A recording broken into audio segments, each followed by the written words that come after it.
Hello, friends. Welcome to the Nugget Climbing Podcast. My guest today is one of those rare all-arounders in climbing, truly an expert at everything from bouldering to climbing peaks in the Himalaya, and basically anything that we call climbing, he is exceptionally good at. Josh Wharton is my guest. Josh is a total badass and a total dark horse. He keeps pretty quiet, so I wouldn't be surprised if you've never heard of him. But he really is well accomplished across the full climbing spectrum. He's bouldered as hard as V11, sport climbed 14B. He's done the first ascent of hard alpine routes like Azim Ridge, which is a grade 7 511 on Trango Tower. He was part of the second free ascent of the Southeast Ridge, or the compressor route of Cerro Torre in 2016. He's speed climbed the Eiger, and he's done just about every route in the Black Canyon, which is something we talked a little bit about. Anyway, Josh's resume is very broad and very impressive. One of the topics I was most interested in diving into with him was how all of his disciplines connect, how he balances them, and what he's learned from each discipline that has contributed to him being a better climber in other disciplines, whether being so well-rounded has helped him or made it more difficult to become as strong as he's become. I was really interested in exploring that, and Josh had a lot of really thoughtful answers. He's a super analytical guy, and I can tell Josh puts a lot of thought into his climbing. I was also curious about flashing and onsighting. When I first met Josh, I got to watch him do a 13A first try right in front of me, one that I was working on at the time, and I was really impressed with his composure and confidence, and that's something we talked about. He shared some of his tips and tricks for onsighting. Josh is also a dad, and we talked about risks and how his tolerance for risk has changed as a parent, and we talked about the value of taking risks in climbing and what that can teach us about assessing risks in life. Anyway, I loved this conversation, and I think the conversation got better and better as we went along. One last thing I'll note is that Josh had a guy painting his house during this conversation, and you'll hear that pop up a couple times. About 20 minutes in, we actually had to relocate from his living room to his training dojo out in the garage, and I totally failed at making a smooth transition. So it's just kind of a quick cut from one scene to the next, but we pick up right where the conversation left off and carried on from there without too much more distraction. We also talked about how Josh is training for a flash attempt of the Freerider later this fall. He's planning to fly out to Yosemite on November 1st. So if you're listening to this before then, send him all the good juju in the world and wish him luck. And it'll be exciting to check in with him and see how it goes. I'll be sure to report back with you guys when November comes around and I know more. Anyway, thanks for tuning in, and please enjoy this wide-ranging conversation with professional climber and all-around badass Josh Wharton. Cause no one can do it like we do it, like we do it, like we do it. Cause no one can do it like we do it, like we do it, like we do it. For the mic, try to maintain like a hand's distance, okay. Something like that. Good. I've had some really good climbers be like, do you not have mic stand? Like, Jonathan didn't want to hold the mic because he was afraid he was going to get pumped.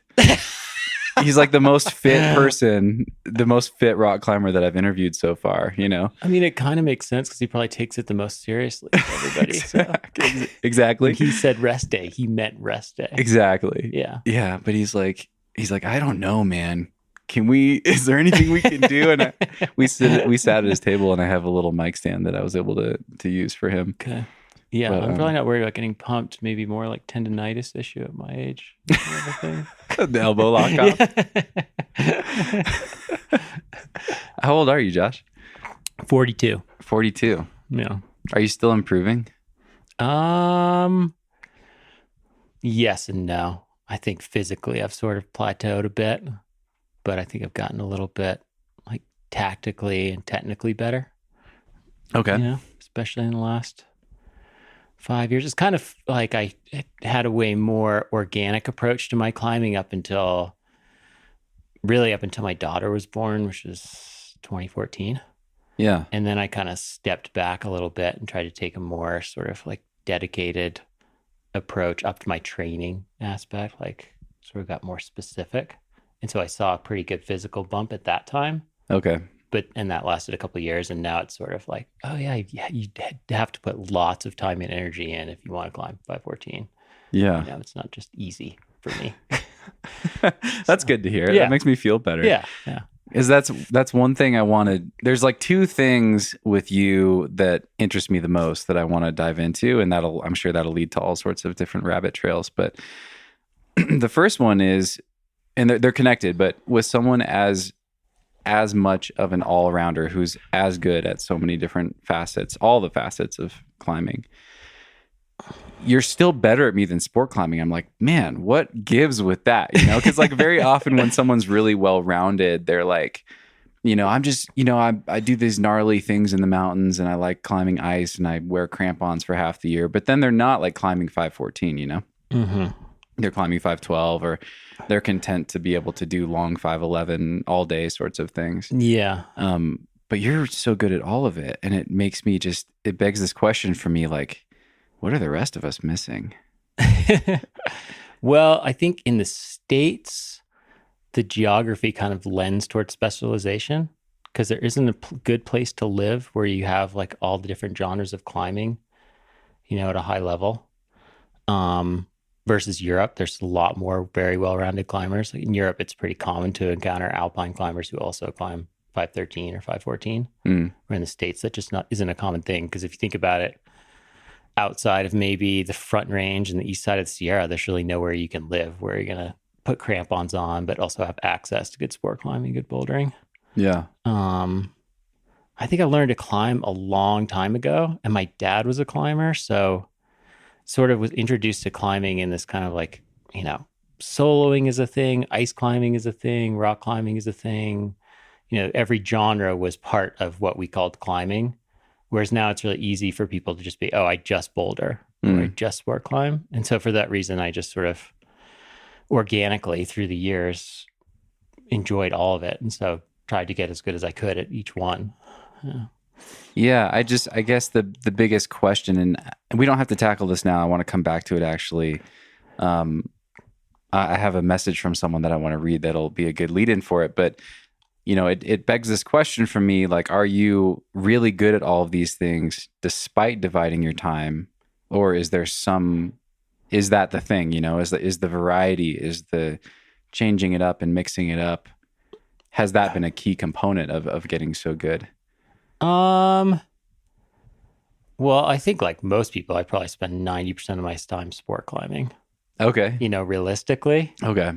Because the things like alpine climbing, you need a lot of experience early. Like you need a ton of experience to like figure out the systems and figure out how to do it and get good at risk assessment. But then once you've learned that stuff, it's a little bit like riding the bike, like you can go back and recreate it. Whereas rock climbing is not like that. Like if you don't go rock climbing for a year, your first day back, you're going to suck, right? Yeah.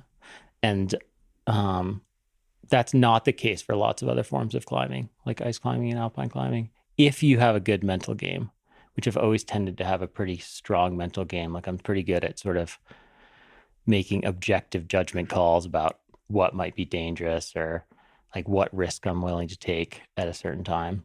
And that's what's really useful in big mountain stuff. Okay. Yeah.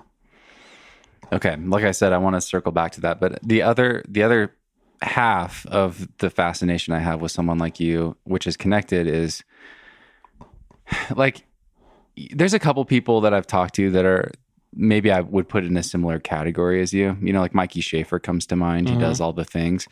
And Mikey has sport climbed and he's bouldered, but a lot of his sport climbing is like at Index and Smith, and then his bouldering is like at Bishop. So he doesn't necessarily know I'm picking on him, of course, but I don't think he really knows how fun rock climbing can be. But you like climbing rifle and you've bouldered in the park and you have like a moon board and a tension board in your dojo here. So like, how fun it can be. Yeah. So like, why do you still do all this other stuff? Well, I don't do it as often as I used to. I mean, there was a time like when I was, maybe in my late teens, early 20s, where like I wanted to do every route in the Black Canyon.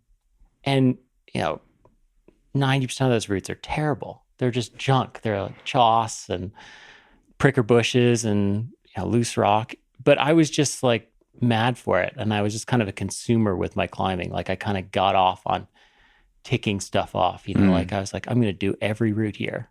And as a result of that, I got just a huge volume of experience. But then as I've gotten older, I've sort of gotten more picky. I've got snobbier about climbing. And so now I travel all over and I'm, where are the 5-star routes in the guidebook? These are the ones I want to do. I'm going to do every route at the crag anymore. So that sort of changed. But as a result of my earlier approach, I have a big breadth of experience. I mean, when I lived in Rifle, I literally climbed every route in the canyon to 13B. Wow. Every route. And that was, like we took the weed whacker out to get to some of those routes, So, and that was just like something I enjoyed, to just like try and let's do every one. Because I thought you could learn a lot more from doing more routes than you could from necessarily like always trying to just send a particular project. I think you become a more well-rounded climber with more volume than you do with, okay, I want to climb, I just climbed 13C, I want to climb 13D. I don't think that's necessarily always the path to being a better climber. You think the volume in those easier grades, all those obscure routes in Rifle and the Black, do you think that did serve the higher end climbing for you? Yeah, I think it gives you sort of like a big sort of library of movement and experience that you don't get. I used to always be shocked at Rifle how someone would be able to red point a 13D but couldn't onsight a 12A to save their life. That's a really common occurrence. I don't know if it is anymore, but at the time that was a really common thing in Rifle. There's people who would just sort of like uber lokes who would spend the summer there and project forever. Uber lokes. But That's couldn't really climb that well if they went anywhere else and got on anything else. At the time, what I really wanted to do, my aspirations were big alpine rock routes in faraway places. And what's really important on those routes is being able to onsight and climb quickly. Because, in the Trengo Valley, you're not going to want to be up there working on some pitch. You want to do it quickly and onsight. And there's not going to be chalk and ticks and things all over it. So getting better at reading rock and getting better at onsighting and lots of volume was what I saw as the way forward to improve that kind of stuff. Well, that has certainly worked. That's something I wanted to ask you specifically about. I was going to save it for later, but that's kind of a perfect lead-in. I'm impressed by all the climbing that you do, but I think because it's more related to what I'm interested in my own climbing and what I'm aspiring to become better at, I'm really interested in your flashing and onsighting. I think you flashed 13D. Is that right? Yeah, I would say I've flashed one that got downrated to 13C. So now but I've flashed a handful of 13Cs. Yeah. Onsighted a handful of 13Cs. And like normally when you hear that, that's coming from someone who routinely climbs 14 plus, 14C, or there's usually like a number grade between their red pointing and their flashing. But it seems like you're very consistent at a level very near your red point limit. Actually, when we met at Crazy Woman, we were climbing near 10 Sleep last summer, and I was climbing with my friend Yasna, and I was trying this 13A, and it took me like all of 2 days. I think it took me like 9 tries in 2 days, and I had to really just learn it down to be able to squeeze it out, and I barely did it. And you were hanging out with your kid, your daughter, you made a swing for her, and it just seemed like you were having a fun day. And then I just watched you step up to this route and just go into focus mode and turn it on. And you flashed it so confidently. Like it looked like there was no point at which there was a chance you were going to come off the wall. It was just like execution well within your ability. And it really made an impression on me. And I'm curious, all those routes in the Black, all the routes in Rifle, and just building this vocabulary of movement, that makes sense to me that would lead into it. But I'm curious what else you would attribute to flashing and onsighting, and I'd love to dig into like your mindset when you're preparing for. So I really something like enjoy flashing and onsighting, which I think is helpful because you're always like, you always get better at things you enjoy, right? And I enjoy it because I love being on that moment in a route where you're like fighting without expectation. You're going for the next hold, not knowing whether it's going to be good or bad, and really digging. And I think that some of that's lost when you're red pointing because you have some expectation. You're like, oh, I'm super pumped. I know the next hold's not very good. I'm going to fall. Whereas onsighting and flashing, you can often get into this moment where you're like, I have no idea. And for the next 10 moves, you can barely stick the move. So I really love that because you're really in the moment and there's no like internal dialogue at all. I think like I've learned tricks for onsighting, flashing through the years, like really looking at the route from the ground and thinking about like thumb chalk to kind of read whether it's a left or a right hand, and little tricks like that, and getting beta from people, but also sort of like reading between the lines when people give you beta based on what, their subjective opinion's going to be, like based on their experience. Like a lot of times when people give you flash beta, it's kind of about what's going on for them. Sure. Not what's actually best necessarily. And then I think you're onto it right as well, that the biggest thing about onsighting and flashing is climbing with a lot of confidence and just believing that you can do it and just trying as absolutely as hard as you can in the circumstance that requires it. Don't try hard when the holds are big, but then when the holds get smaller, you get to the crux, try as hard as you can. And a lot of people just don't climb with that like full confidence, full all in when they're going for it, is my experience just watching people at the crag in general. How does one cultivate that? I think just doing it on a regular basis. Okay. I think that a lot of people, at least in the modern climbing scene, I think that onsighting and flashing gets less respect than hard red pointing, and also like has a little more stress. Like people like the idea of red pointing because it's all knowns, right? There's not any unknowns, so you sort of know what's up there, come back. You sort of like only get one shot when it comes to an onsight or flash. So there's sort of like a stress level that some people don't love. But I think like trying to do it, on a regular basis or every day out, is really useful over time. And also if you try to, it might look like I onsight and flash 513s all the time, but if you're trying 100 of them and you do 20, like to someone else, you're like, ooh, wow, you flashed onsight 25 13s, but I tried 100, so it wasn't like it was that consistent. It's also been funny too as a dad. It's a nicer way to climb as a parent because like projecting a hard route isn't super fun for the family. Like my wife's belaying me a different hour, getting the nuances, like lower me 7 inches, like go up, kiddo's bored on the ground. Whereas onsight and flash is like, I'm just going to go all in, try as hard as I can. And then I either did it or I don't. And then it's back to like family time, So it's kind of a better way to sport climb as a dad, I think. And you go to more crags and all that stuff. That's cool. How important is it to you to send the routes? Like, let's say you go for a 13A, 13B, 13C, whatever, reasonably close. You don't. That makes me think of some other things that have been useful. So I stopped about 6 or 7 years ago when I started to try to climb 514 more regularly. Like I was always when I just had like a ton of 513s, but I'd only climbed a handful of 514. I sort of made a conscious decision that I'm going to stop always trying to red point routes that I know that I could do within a couple of tries. So I'd try to onsight or flash 13A or 13B. And if I didn't do it and it was a route that I'm like, I would probably do this next go or in a couple tries, I just wouldn't try again. I wouldn't be like attached to red pointing it.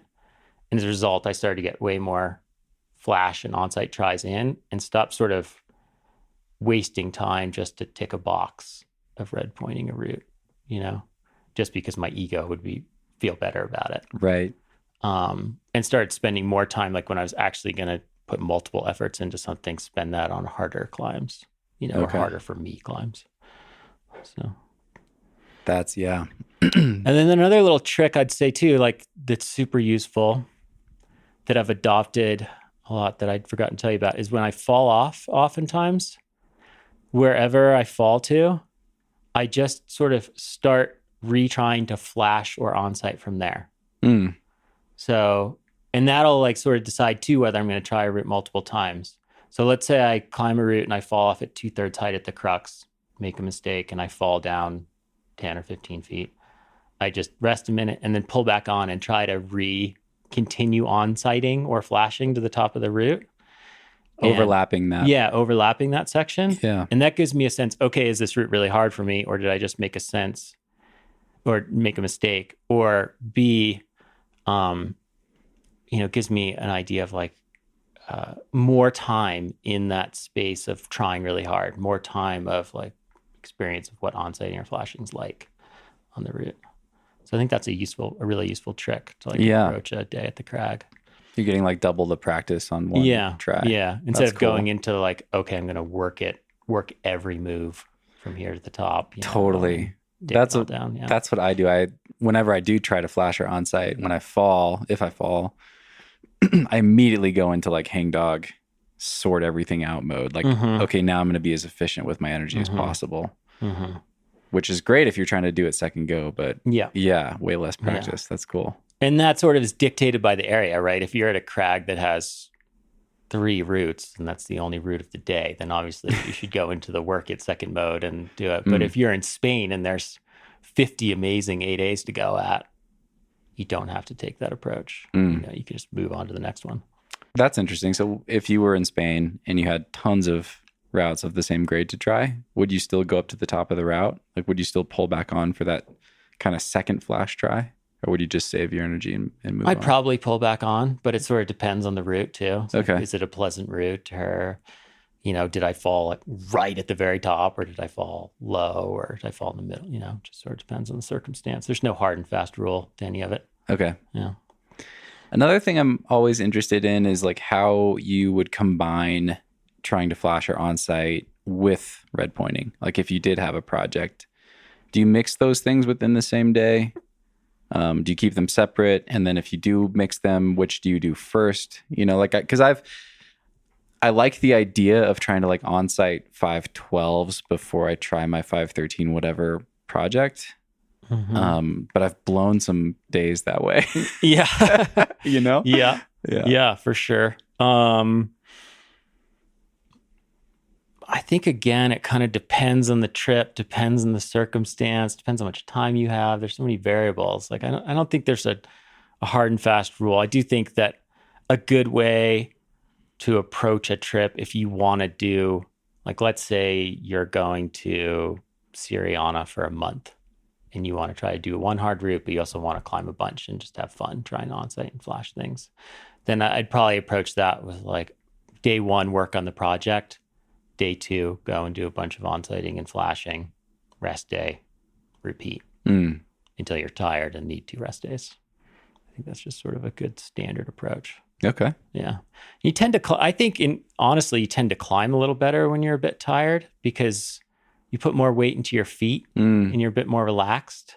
So I think it's a little better to try the onsighting and flashing when you're a little tired than it is at the start, when you're got a little more power and stuff, you might tend to overgrip. So in a red pointing mode, that's better because you're familiar with the route and you can sort of say like, okay, I don't need to overgrip, or this is a section of the route where I want to climb as delicately as I can, or whatever it might be.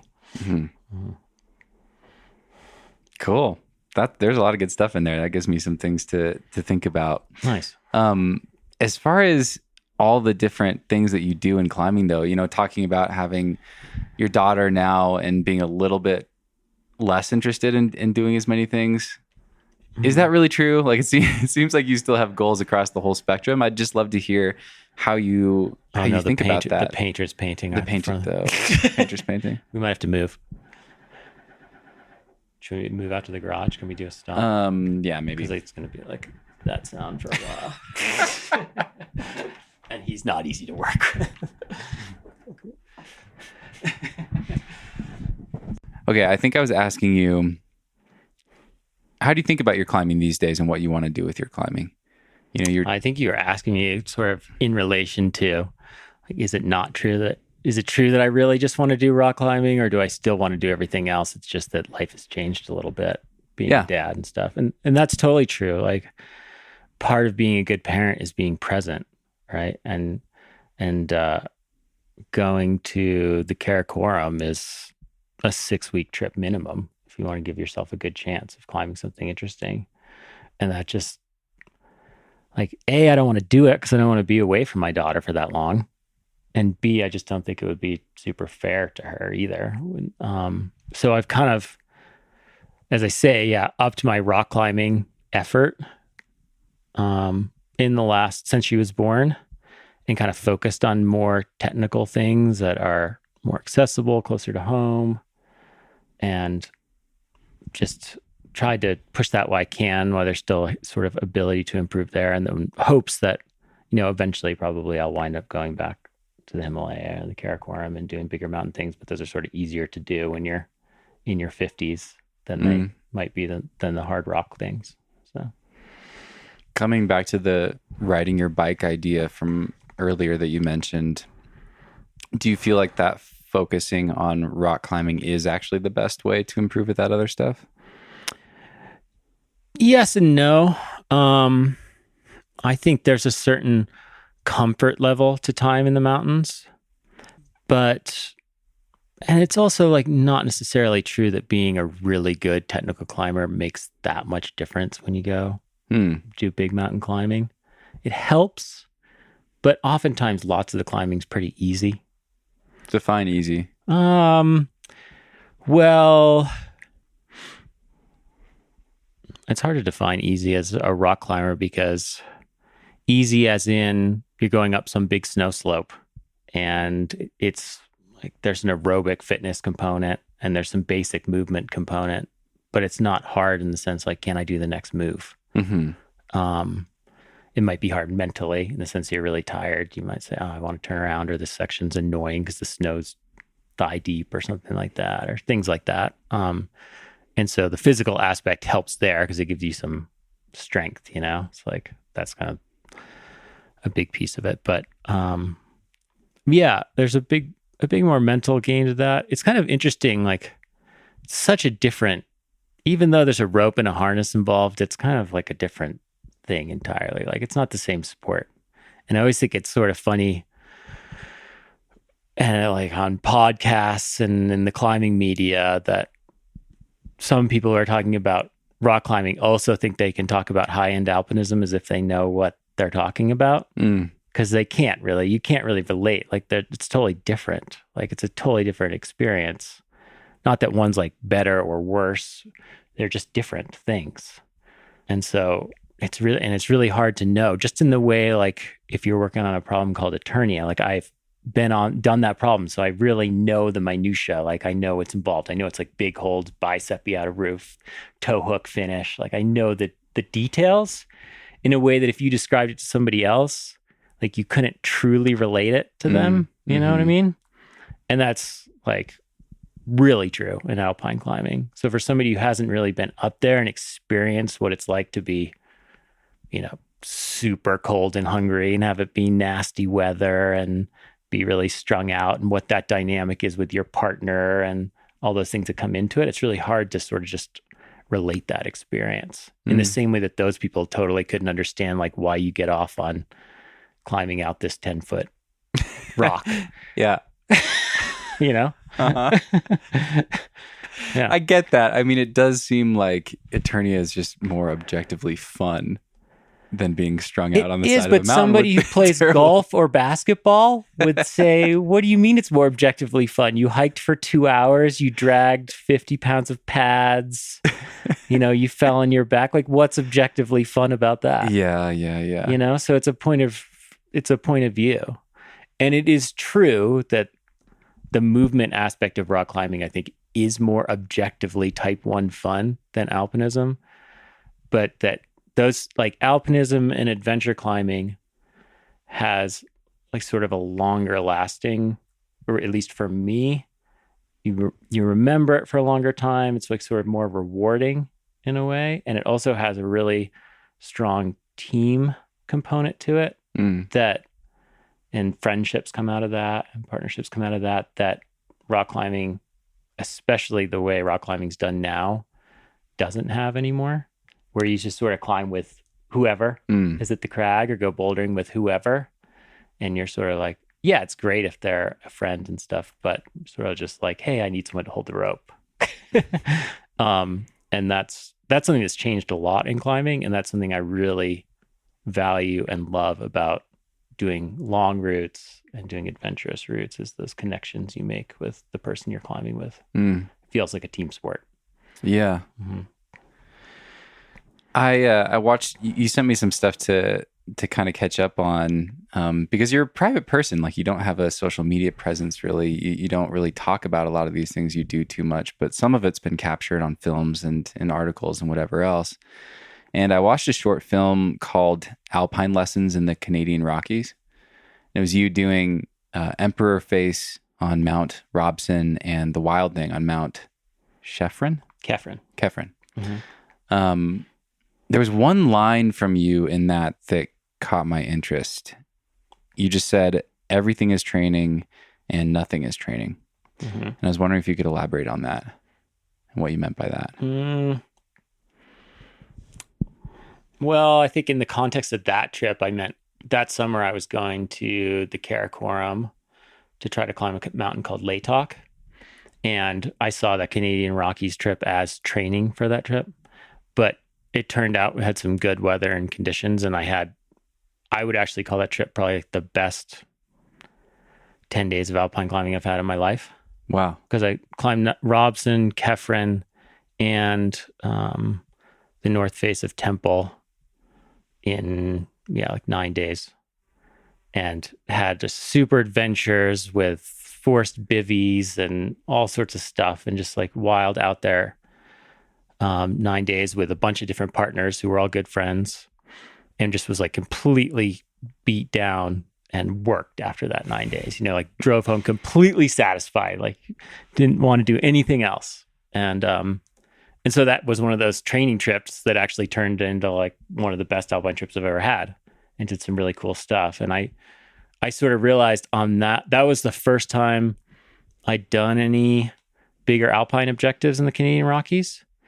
And one of my realizations and takeaways from that trip was that you don't have to fly off to somewhere sexy like Alaska or Patagonia or the Karakoram to have a really big adventure and to find something really challenging. And I think we sometimes get like caught up in that sort of groupthink mentality, like, oh, it has to be Serra Torre to be rad. And it turns out like in the Canadian Rockies is a perfect example of this. Like, very few people alpine climb there. And so there's very little beta. A lot of the routes have been, one or two ascents. The climbing is really serious because the rock's often super bad. Right. And because there's not a big like beta pool to draw from, the routes feel like huge adventures. You can't call up somebody and say, oh, what were the conditions like last week? Versus when you're climbing in Chalten, you can be like, oh, you were up in the Torrey Valley last week. What was it like? What's this weather forecast relate to what we're going to get? And the Canadian Rockies, you like don't have that reference point exactly down because there's just not a pool of knowledge there. So I just learned a lot that trip about like what it meant to have a good adventure and what it meant to be challenging, that wasn't always necessarily related to what the larger herd might think, Is it just those things? I mean, I'm curious, would you call those good routes? Like, were they enjoyable to climb? Were they... Some of them are really... Like, Wild Thing has some amazing climbing on it. Okay. It has this ice... The finish of it's like an ice goulette in the back of this super deep chimney going up the middle of a really steep mountain. So it had some really cool mixed and ice climbing on it. But no, like none of it's like pitch to pitch, you're never like, it's not like, ooh, I'm at Seus. Look at this beautiful blue streak with amazing movement. No, that's not what those experiences are about. They're sort of like challenges with your partner and adventures, and it's not about like the move to move or the quality pitch to pitch. And that's why I say it's it's such a hard thing to relate to someone who hasn't done that, because to you, you're just like, well, that just sounds crazy. Like, why would you want to go torture You're yourself like, it's that awesome way? because the rock's terrible. Yeah. And that's why it's sort of just relevant to the genre of climbing and like the experience you're after. Yeah. You know, like when I'm going rock climbing for quality, I would never say, oh, let's go seek out the chossiest route. But if I'm going for like a huge adventure, then the rock quality doesn't matter as much.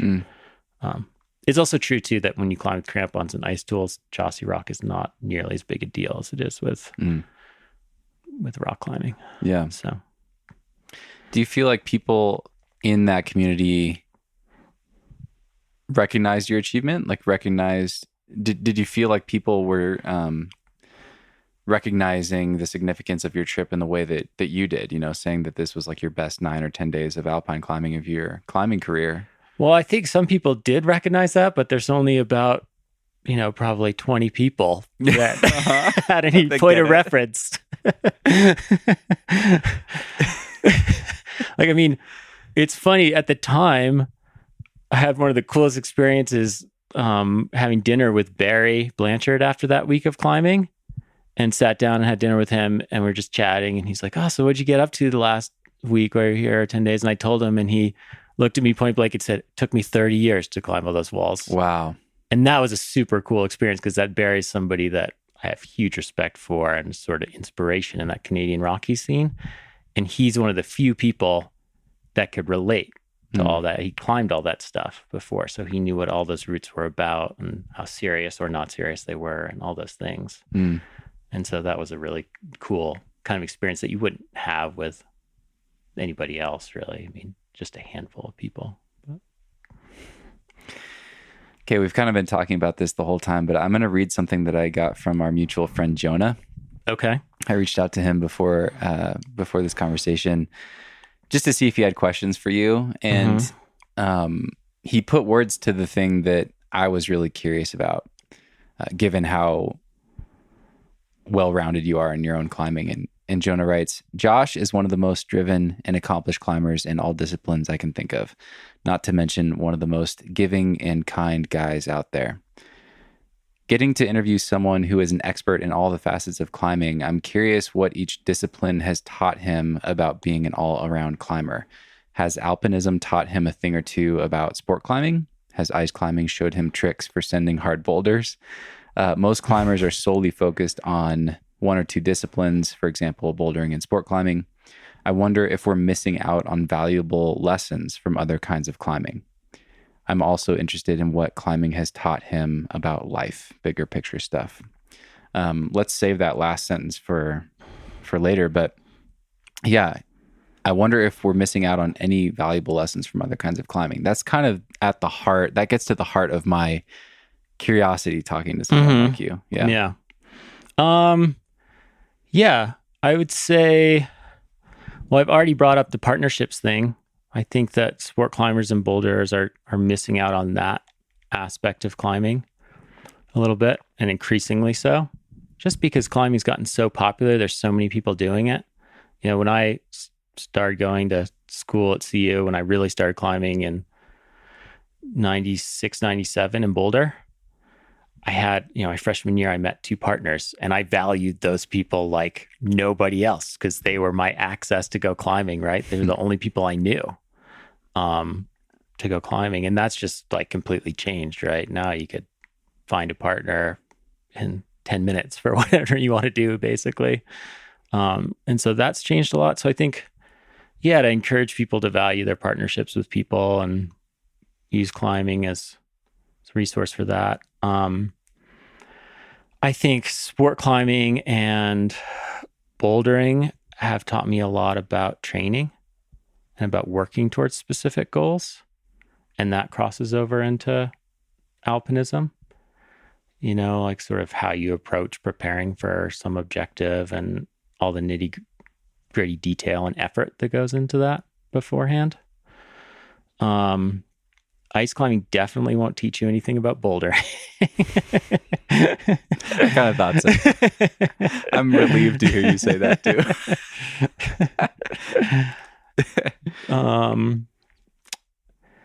And I think going and having some good adventures, like doing adventure climbing, like in the Black Canyon or in Yosemite or whatever, is something that people can take away, like getting outside. It doesn't always have to be out, like climbing a specific route or climbing a specific area. It can be more about the experience.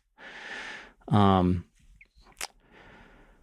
trying to think about it, but they all sort of, they all are just very different, but also feed into each other at the same time too. You know, they're all really, I think I've been really lucky doing all of them, that it is a really good source of motivation.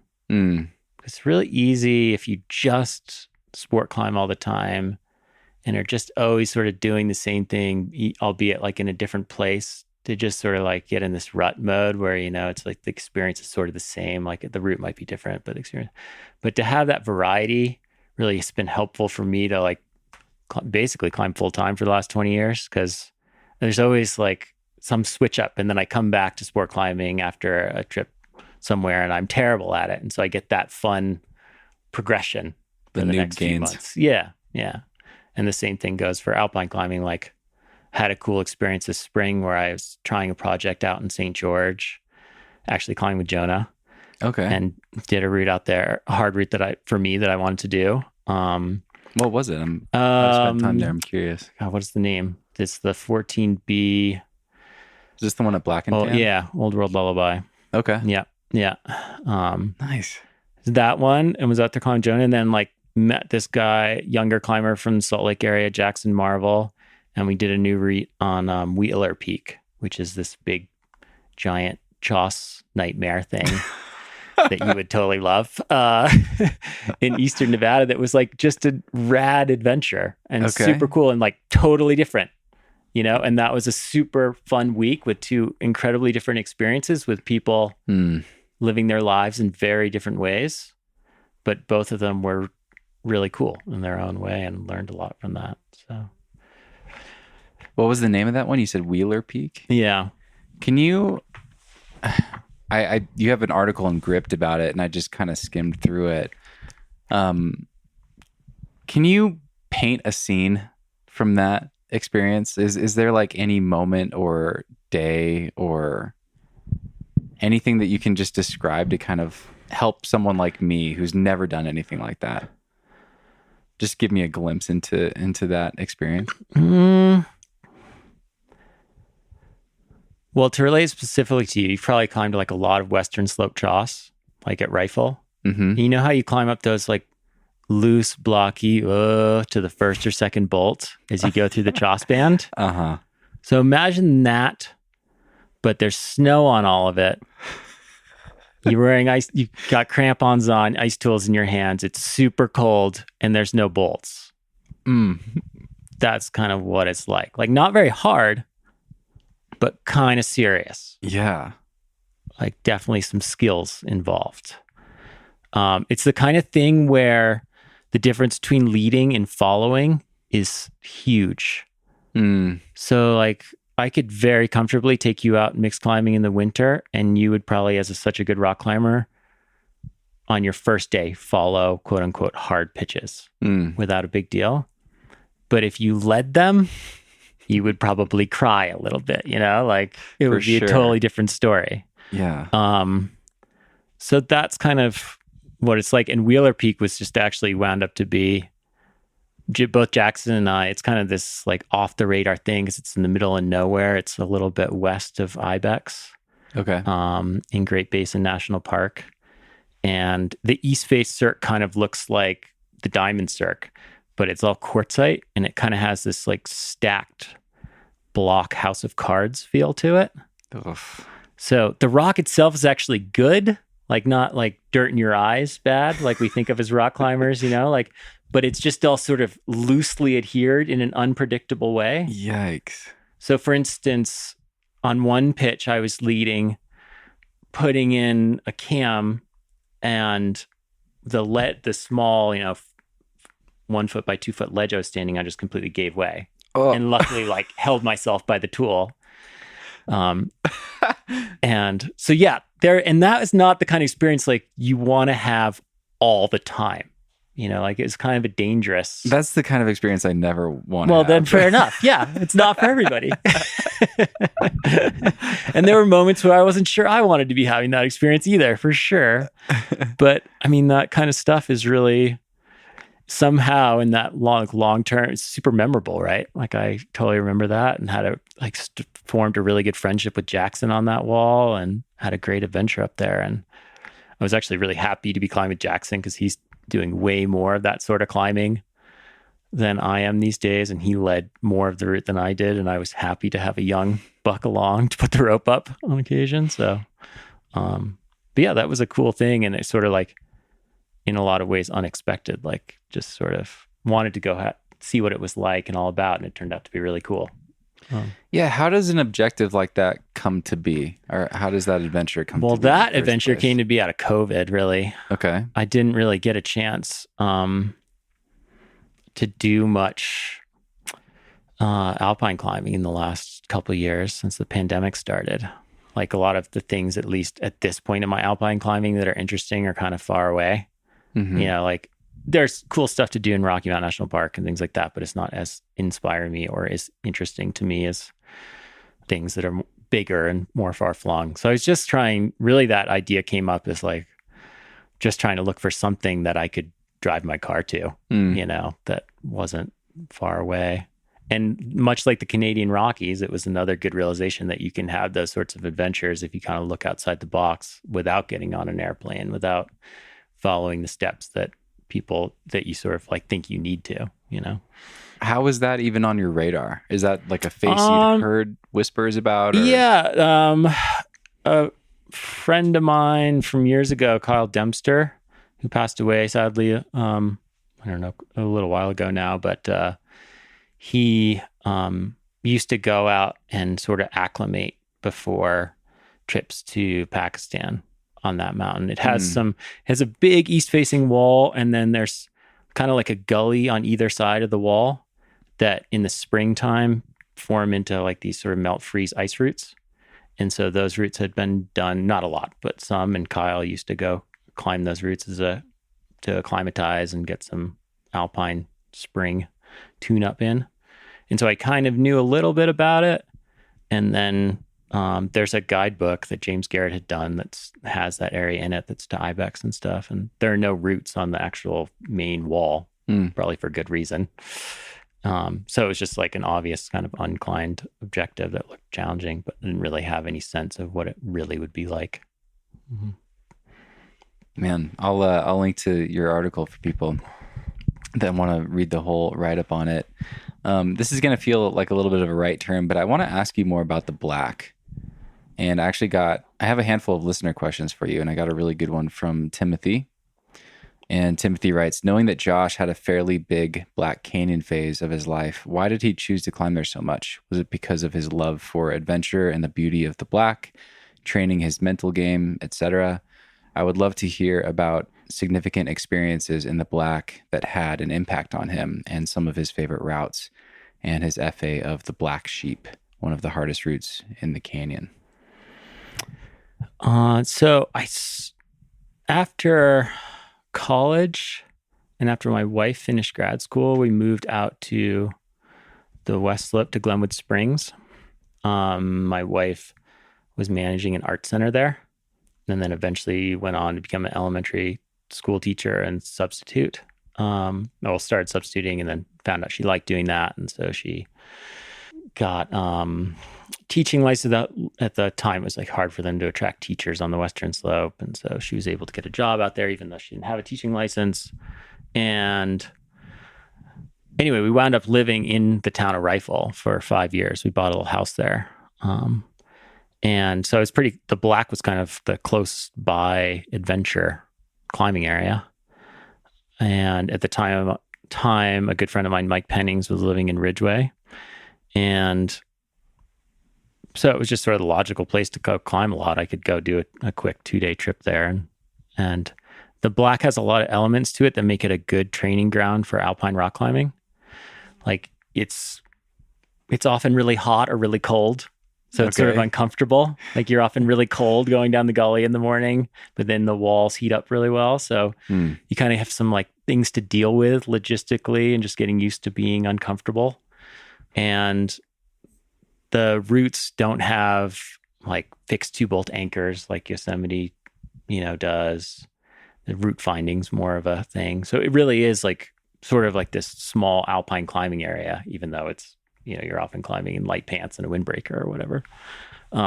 So it was a perfect place to train for things I was doing, like going to Patagonia at the time and going to Pakistan and the Tarango Valley.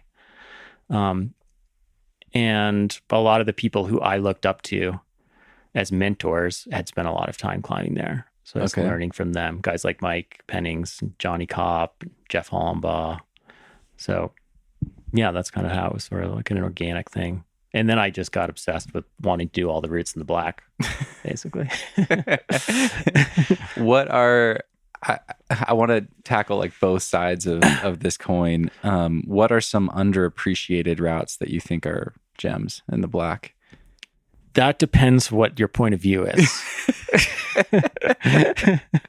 I mean, I often tell my friends who I know to be good rock climbers who have, well-traveled and stuff, there's like probably 6 routes that they should go do in the Black Canyon. Okay. But there's probably another 15 that are pretty cool and are good adventures. And then after that, after that first 20, there's not that many. Do you know how many routes you've done in the black? I think I'm somewhere in like just around 100.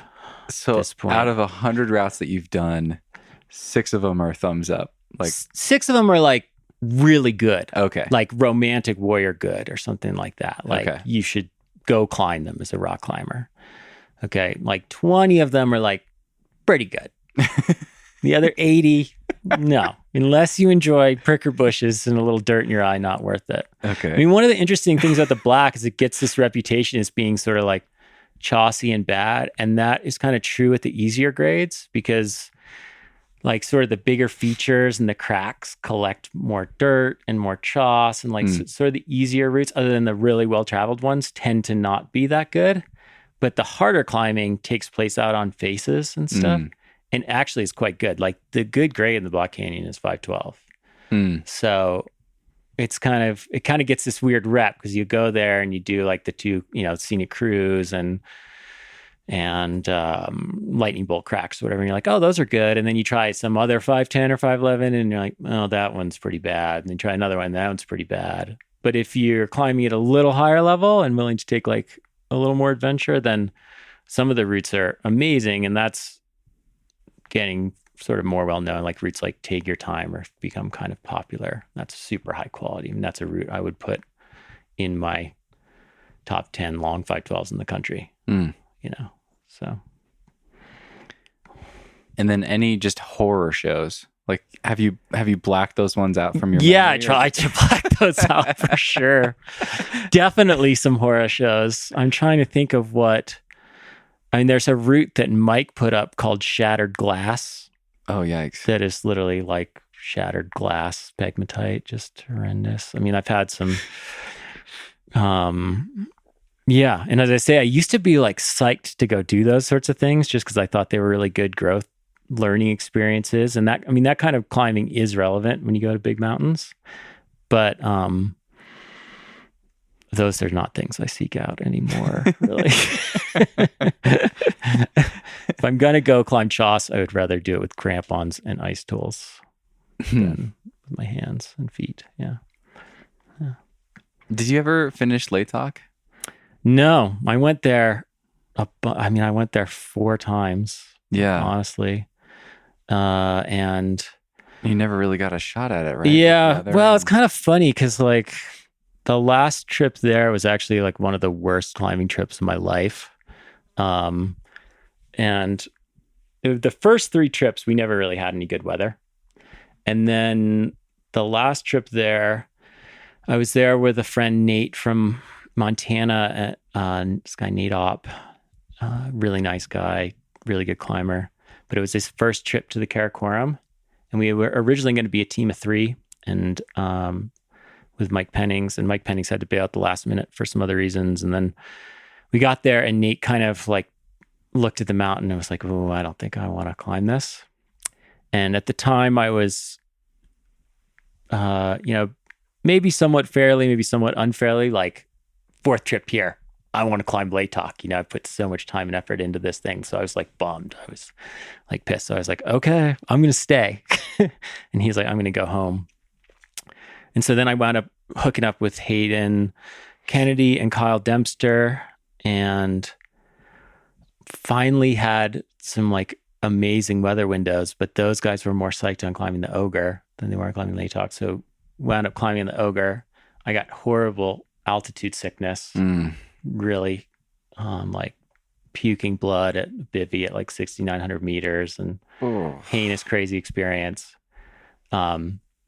Waited it out, and those guys went to the summit, and then we all wrapped, and it worked out. Got back safe and sound. But it was like, I was staring over at Latok in this perfect weather window going, oh, this like finally got the chance where it didn't have a partner that was excited for it. And also spent like a ton of money to make that trip happen and stuff because, sharing the cost had gone away because Nate had gone home and stuff. And so I sort of limped back from that trip like, don't know if I'm going to go to the Karakoram again anytime soon. Yeah. Yeah. Would you be I was curious about that. You talked about this with Calouse, and I've heard this story, but that's something I've never really thought much about is the cost.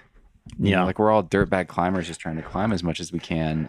How much does a trip like that cost to just maybe any one of those first 3 trips to just get over there, give yourself a chunk of time and a shot at it, and you're risking weather and whatever else, but yeah. So of the places in the Himalaya to go climbing, Pakistan is actually relatively cheap, as compared to India and Nepal in terms of permits and how much things cost when you're there. Kind of depends where you're going. Like a big cost of the trip is actually porters. Because obviously, if you're going into a base camp that's a few days hike from the nearest village for 2 months, you need a lot of stuff. You need a lot of food. And so all those trips don't happen without the locals who work as porters. And rightly so, they charge more and more to carry all your stuff all the time. So that can be a big cost. And so it kind of depends what you're doing. I mean, a trip like Latok, I would say, I don't know now, but I think it was, probably like $5,000 per person. Okay. Back when I was going, somewhere in that range, maybe a little less if you really wanted to dirt bag it, and a little more if you wanted plush service. When is this? Like 2010? Right? I went 2007 to 2012. Okay. So with some seasons, obviously. So yeah, Trango Valley, and I don't know if that's still true. It may have changed a little bit, but I mean, Trango Valley trips, maybe like $3,000 to $5,000 per person, maybe $4,000. So it is expensive for sure. That includes like airfare and everything. Yeah. Okay. Yeah. And that's the kind of, I was always doing these things on like sort of the low end of the budget. I would always like try to not stay at the nice hotels on my way up there and travel by bus to get up, so you can do it cheaply. And they're like, the Alpine Club luckily has a lot of cool climbing grants for alpine climbing. So I would often apply for those and was lucky enough to get some back in the day, and that helped offset the costs. Couple of trips was lucky enough to have sponsors kick in and pay some of the costs. And so like I always managed to like piece it together.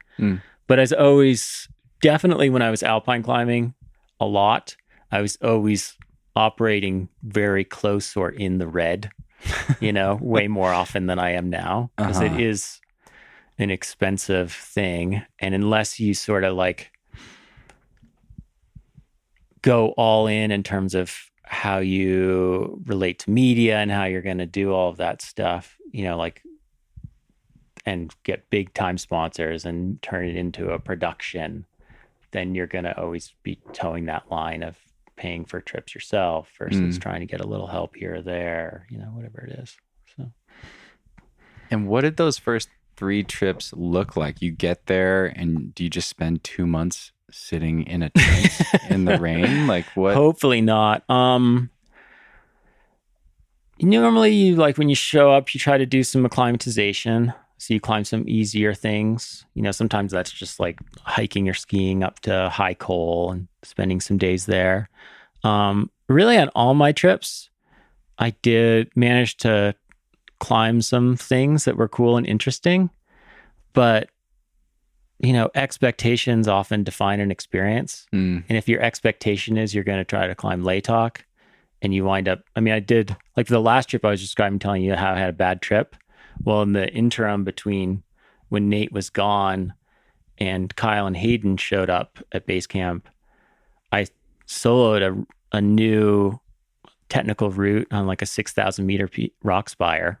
That Wow. was super cool, But since it wasn't Latok, it didn't feel like a big accomplishment to me at the time, but it's the kind of thing that, was super cool. So every trip I went on did new routes just on smaller things, preparations, acclimatizing. That would be, if that had been your goal, you'd be like, oh, amazing. Mm-hmm. But, there are things that are like the size of stuff in Patagonia, but compared to Latok, much smaller. So. How do you think about Latok now? Well, someone just asked me that the other day, and I was talking to my friend Whit Magra, who is actually one of the guys I went on one of the trips with, and we were saying, oh yeah, maybe we'll go back to Latok in our 50s, try it again. Like, Okay. Once the kids are off at college, we'll go back. Because I still would like to climb it. Like some guys actually, like each trip I learned more and more about the mountain and about what I thought the best, most, clear way to get to the top from the north was, and conditions and all that stuff. And some Slovenian guys actually climbed the route that I had wanted to do like a few years ago. Okay. And First descent? Yeah, first descent. So sort of like a combination of the North Ridge and like swinging around and like cresting around the mountain onto the south face for the last bit to the top. And that was sort of like sort of oddly rewarding at the time, because I was like, oh yeah, my vision for where the route goes like worked. That's cool. So that was kind of cool. And I knew the guys a little bit and I liked them. Like they're really nice, talented climbers who are sort of soft spoken and under the radar. So that was cool. It's the kind of thing that didn't get all that much press because Latok has such a big place in American alpinism history because of that attempt in 79. Like if Americans had climbed it, it would have been a big deal, I think. But since some Slovenian guys did it, it was sort of like off the radar. Like nobody in Slovenia would have a relation to Latok. In the same way, like in the States, climbing Necessary Evil might be a big deal. But in Europe, like if you said Necessary Evil to someone, they'd be like, well, what crag? Yeah. Yeah. Can you fill in a little bit more of that story for people? So And for me. yeah, okay. So yeah, in 79, I think it was 78 or 79, George Lowe, Jeff Lowe, Jim Danini, and Michael Kennedy went onto the North Ridge of Latok and spent like 28 days making their way up it capsule style and got very close to the top. But Jeff Lowe got very sick towards the top, so they decided to bail. And that sort of became like a legendary, they were the best alpine climbers of the time. And that became sort of like a legendary story in American alpinism. And Jim Denise is a very good storyteller, and that was like his go-to slideshow. So you would always see, at Ice Fest and stuff, there would always be the Jim Denise Latok slideshow. Got it.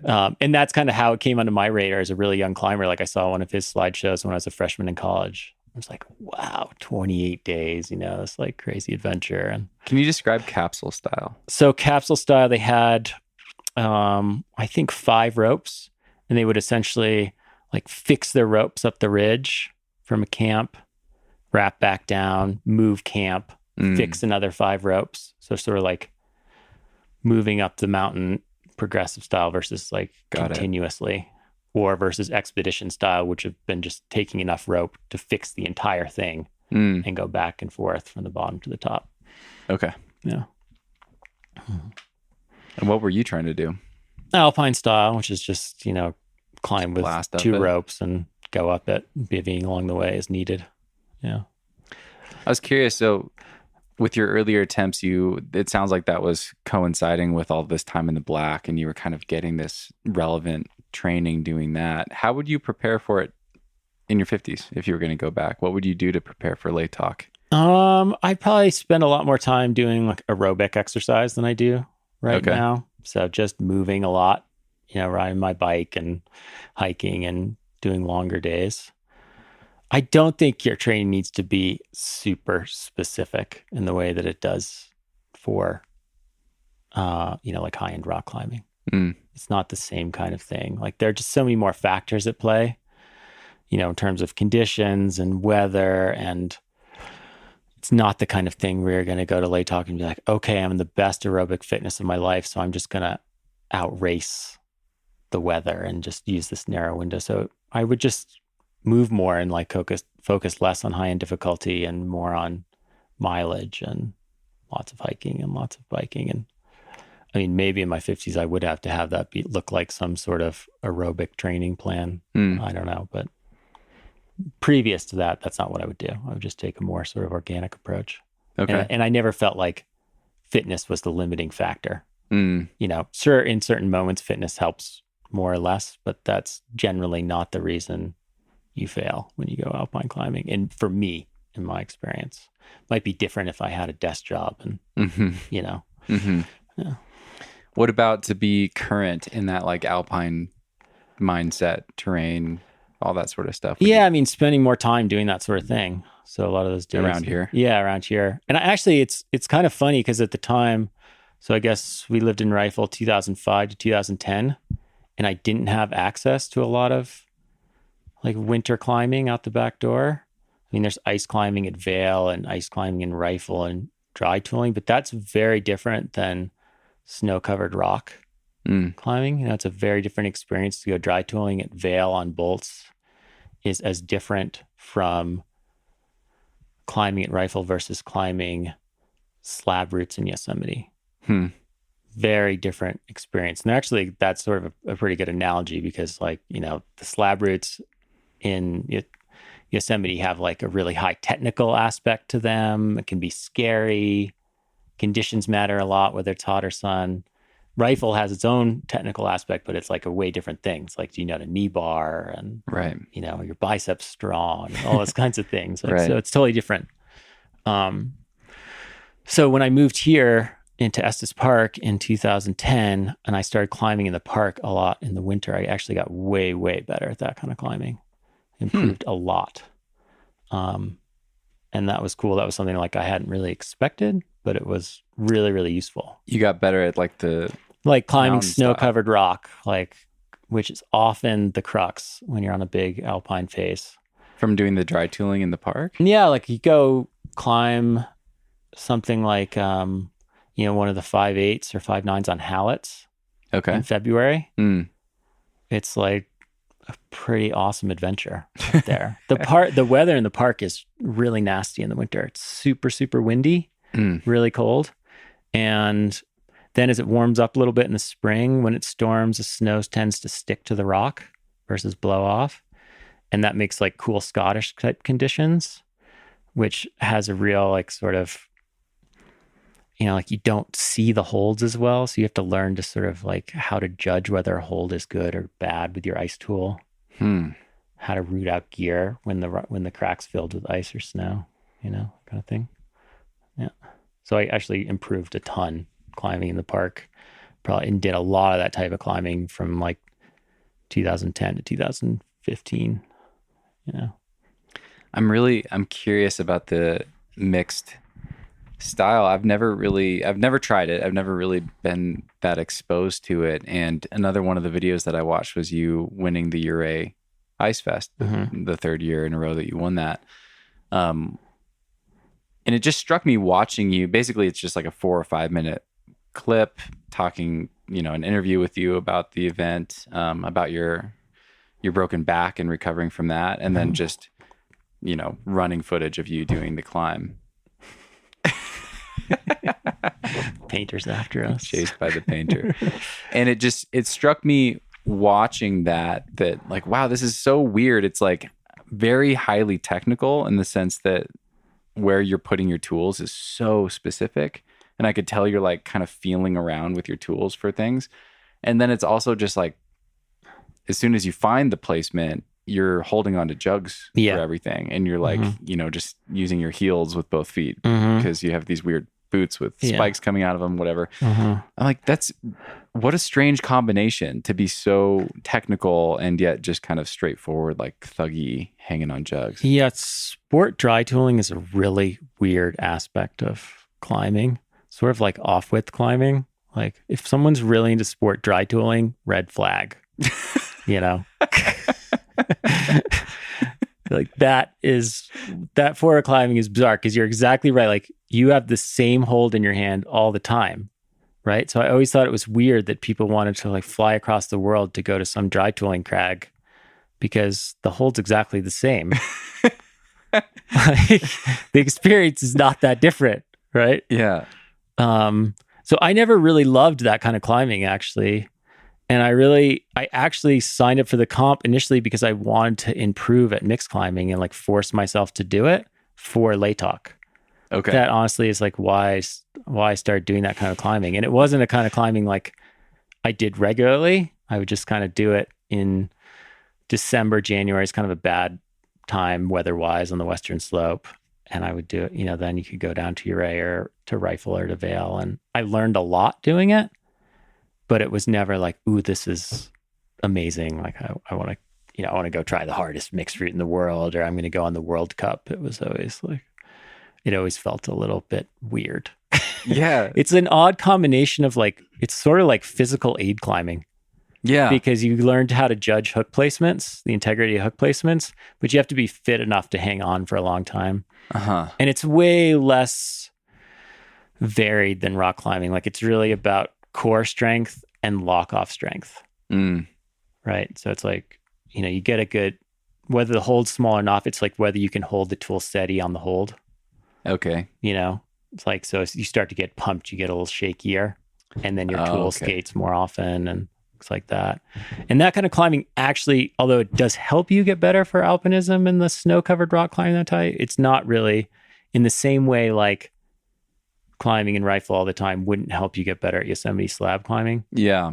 It's the same kind of thing. And a lot of those people who are extremely good at that kind of stuff would be terrified climbing in Scotland or in Hallets in the winter where the rock's all covered with snow and stuff. There's a few people who do both of it well, but it's not that common. So, okay. Yeah.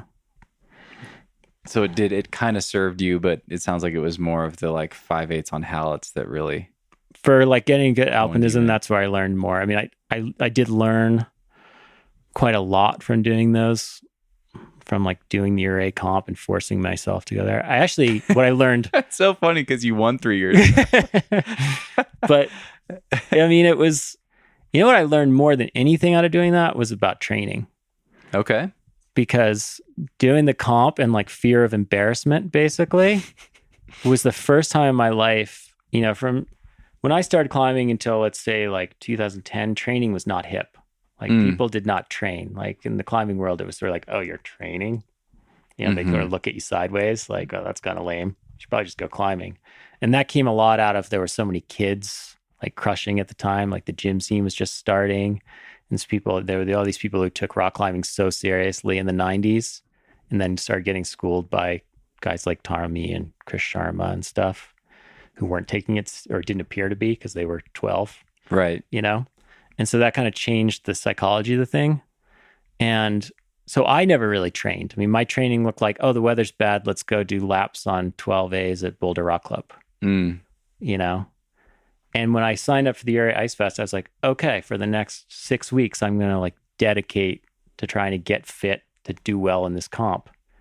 And it was a realization. I remember after I did the first one, I went with Dave Pegg to the cathedral. And like the next week, and I onsighted at 513. And that was the first time I'd ever, this was like 2007 or 8 or something. First time I'd ever onsighted 513. I was like, whoa, how did that happen? Yeah. And it was obviously just because I was much fitter than I'd ever been, in a like dedicated way, not just on an off random day kind of thing. What were you doing? I mean, I did lots, core lots core lock offs, and so big muscle stuff, and were you just like inventing taking stuff on your own? Just more or less. Okay. Like I do lots of things, like go out and climb routes without match. Like you have this double-handed pommel on an ice tool where you can match. Okay. So as a result, you can kind of shake anywhere on a route. Okay. So I would force myself to climb the route with no matching allowed. Got it. You get way more pumped that way, and you have to reach through all the time. And that was a good little hack of how to train for those comps. Got it. Yeah. So for people listening that haven't seen this, and this was new to me watching your video, and I'll share the video for people that want to watch it, but you're very often like kind of bumping your way up the ice tools. Like you find a good placement, you match on it, you clip, you like hang the other ice tool around your neck or whatever. Yeah. You clip and bite it in your teeth sometimes. Yeah. And then you match hands, find the next placement, match that one, etc., and just kind of carry on. So you have, that makes sense. So if you're not matching, you have to do these big like reach throughs. Yeah. Gotcha. Yeah, exactly. Same thing's true in rock climbing. Like if you go to a rock climbing area where you can't match, it's obviously way pumpier than a rock climbing area where you can match. No jug shakes. Yeah, Man. exactly. Yeah. Yeah. So like Smith Rock's a good classic example of that, where you have to like lock off to the next hold and you don't necessarily get a hold the same level to shake on. Mm-hmm. Yeah. I'm curious about some of your other training, because I actually had, I've learned more about your history since, in preparing for this conversation. So I know that you had this history of just spending a lot of time rock climbing, but before that I'd heard your name, and I think I'd heard it,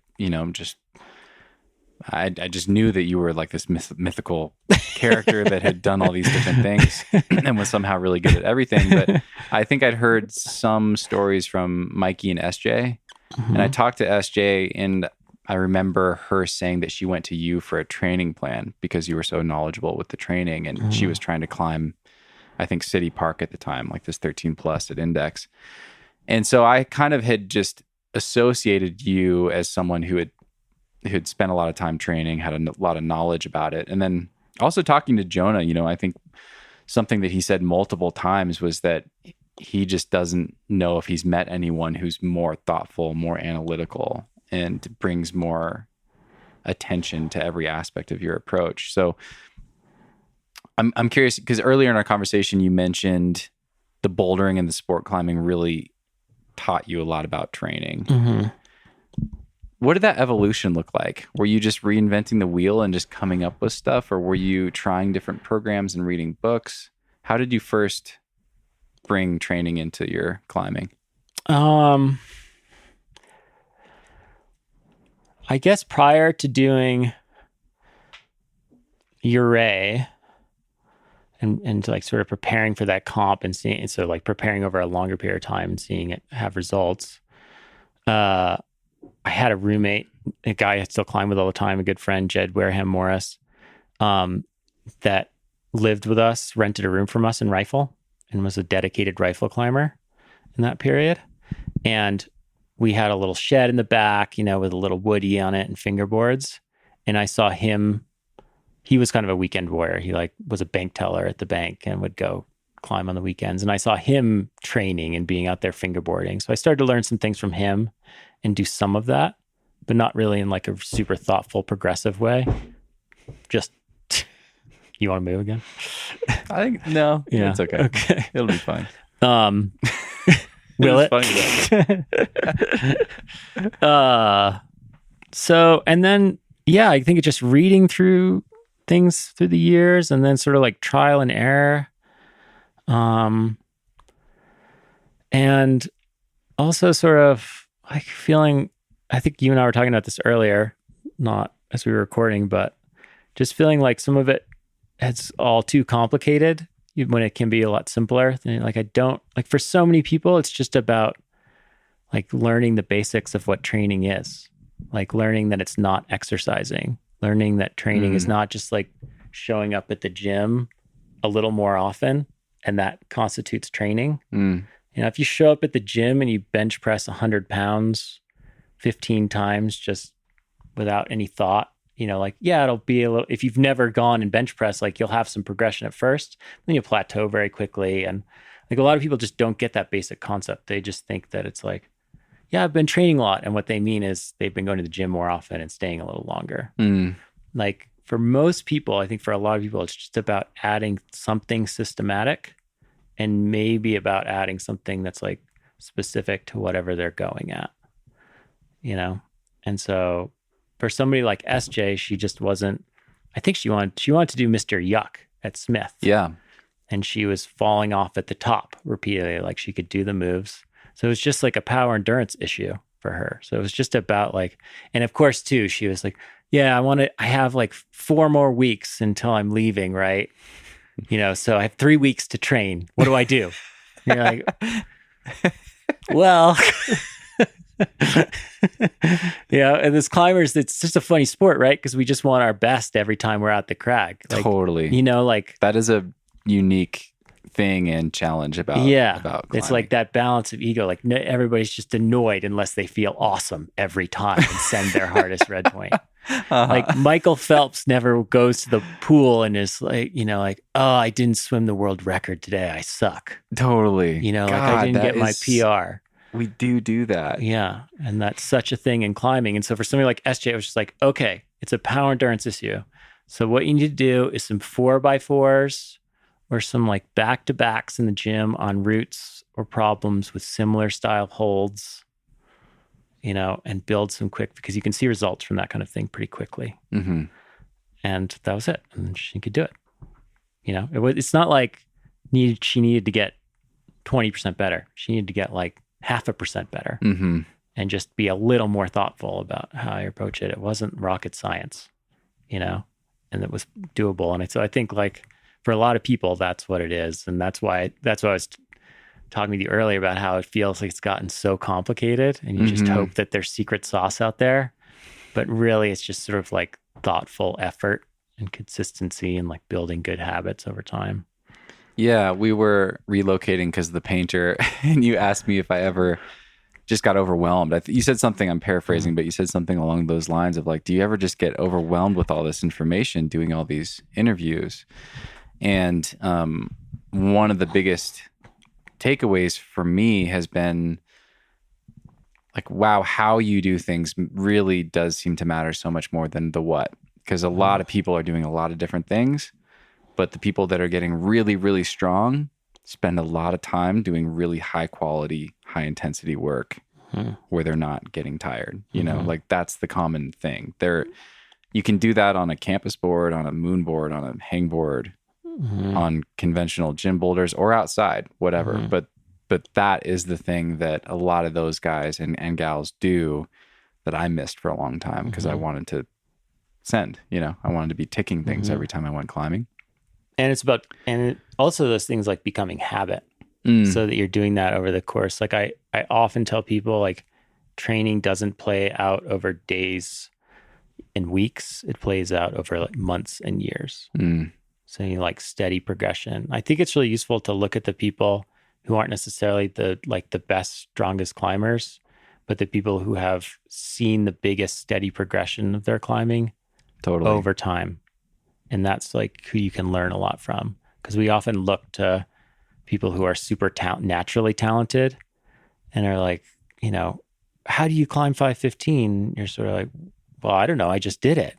I went to the gym a lot when I was 10 to 16 and now I'm really, really good. And I don't know, it's nothing really all that different, but it's like the people who maybe started out as 512 climbers and have climbed 9A, like that's a much different person. Yeah. And right? That journey took 25 years. Yeah. And I think there's a lot more to learn from that than there is from some other folks. Like for instance, like personally inspiring, I find Jonathan Seagrass climbing to be really inspiring because he is someone who, when I met him, was sort of like running laps on the 13As at Boulder Rock Club, but has since really stepped back, even though he was a very good climber, stepped back and taken an objective look at his climbing and where his like holes were and where his blind spots were to improve, and like changed his approach and has since become really, really good. Yeah.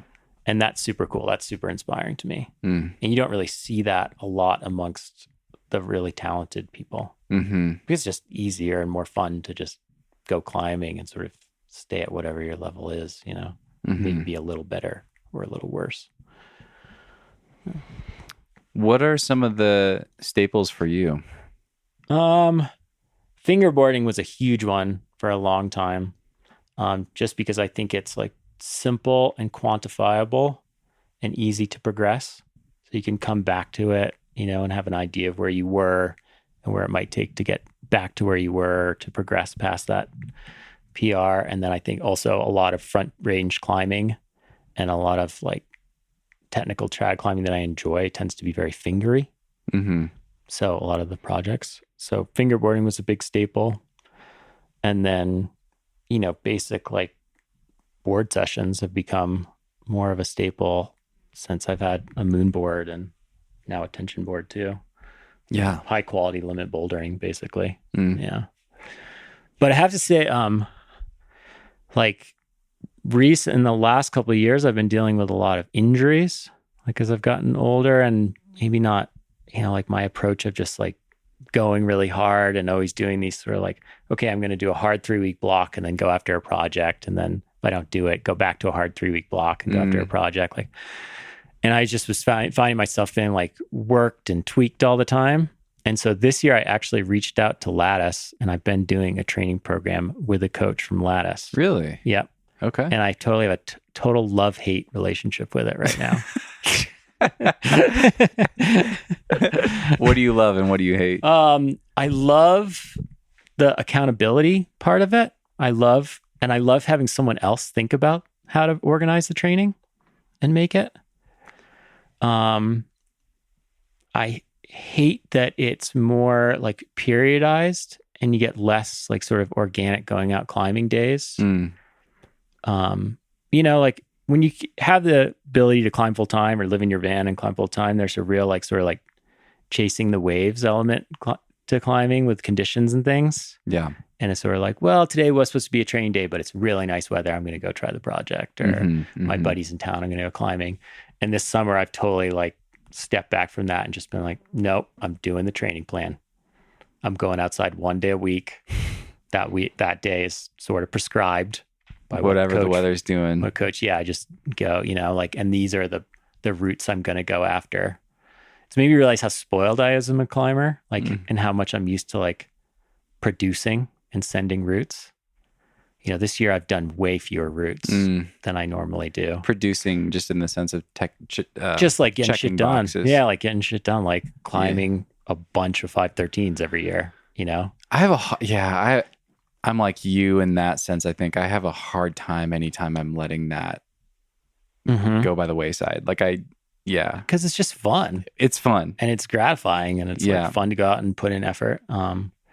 And the training can be too, but some of it's more of a grind also, you know? The good things about it, there's been like way more conditioning and mobility stuff, which has been good for making me feel healthier. I was going to ask, what are some of the things that they're having you do that you wouldn't have done? Yeah, like I would say it's not so much that I didn't do conditioning and mobility stuff beforehand. It's more that I didn't have like accountability and adherence to it. So it's more like, you know, you get a sore shoulder, you work on it for a week or two, and then you sort of drop it. Yeah. Whereas doing the training plan for the last few months, it's just like, oh yeah, this is part of the week. Like I got to do this workout, you know? So that level of accountability over a longer frame of time, I think, has helped me feel healthier. I'm still kind of like on the fence of whether I think that it's something I'll do long term or whether I think it's sustainable. I think that if I was a person who had a 9-to-5 professional career and really interested in sending one particular route or bumping up my level, it would make like a ton of sense. But as someone who has the ability to go climbing outside all the time and do things and really enjoys that, I'm not sure that this approach is like sustainable long term. So that's something I've actually been talking with the coach about, as some like way to find a happy middle ground there for me personally. But I think everybody's kind of different in that regard. You know, like I'm sure you can relate living in in your van, being able Yeah. to travel and climb around. You're like, well, it's kind of better just to climb all the time. But if I actually want to get better, I've got to like lock in, spend some time in a place, do some sort of actual training, not the odd workout here or there. Yeah, that's something that's been really interesting for me is that I've really lived both of those lives now. Mhm. I'm living the second one, but and actually I was kind of more this way in college too. So in a way I've come back, which is interesting. But I had like 5 years at Smith, and I've talked about this a lot on the show, but I was just locked into the grind and really sacrificing a lot of outdoor climbing and a lot of those experiences for like following the plan.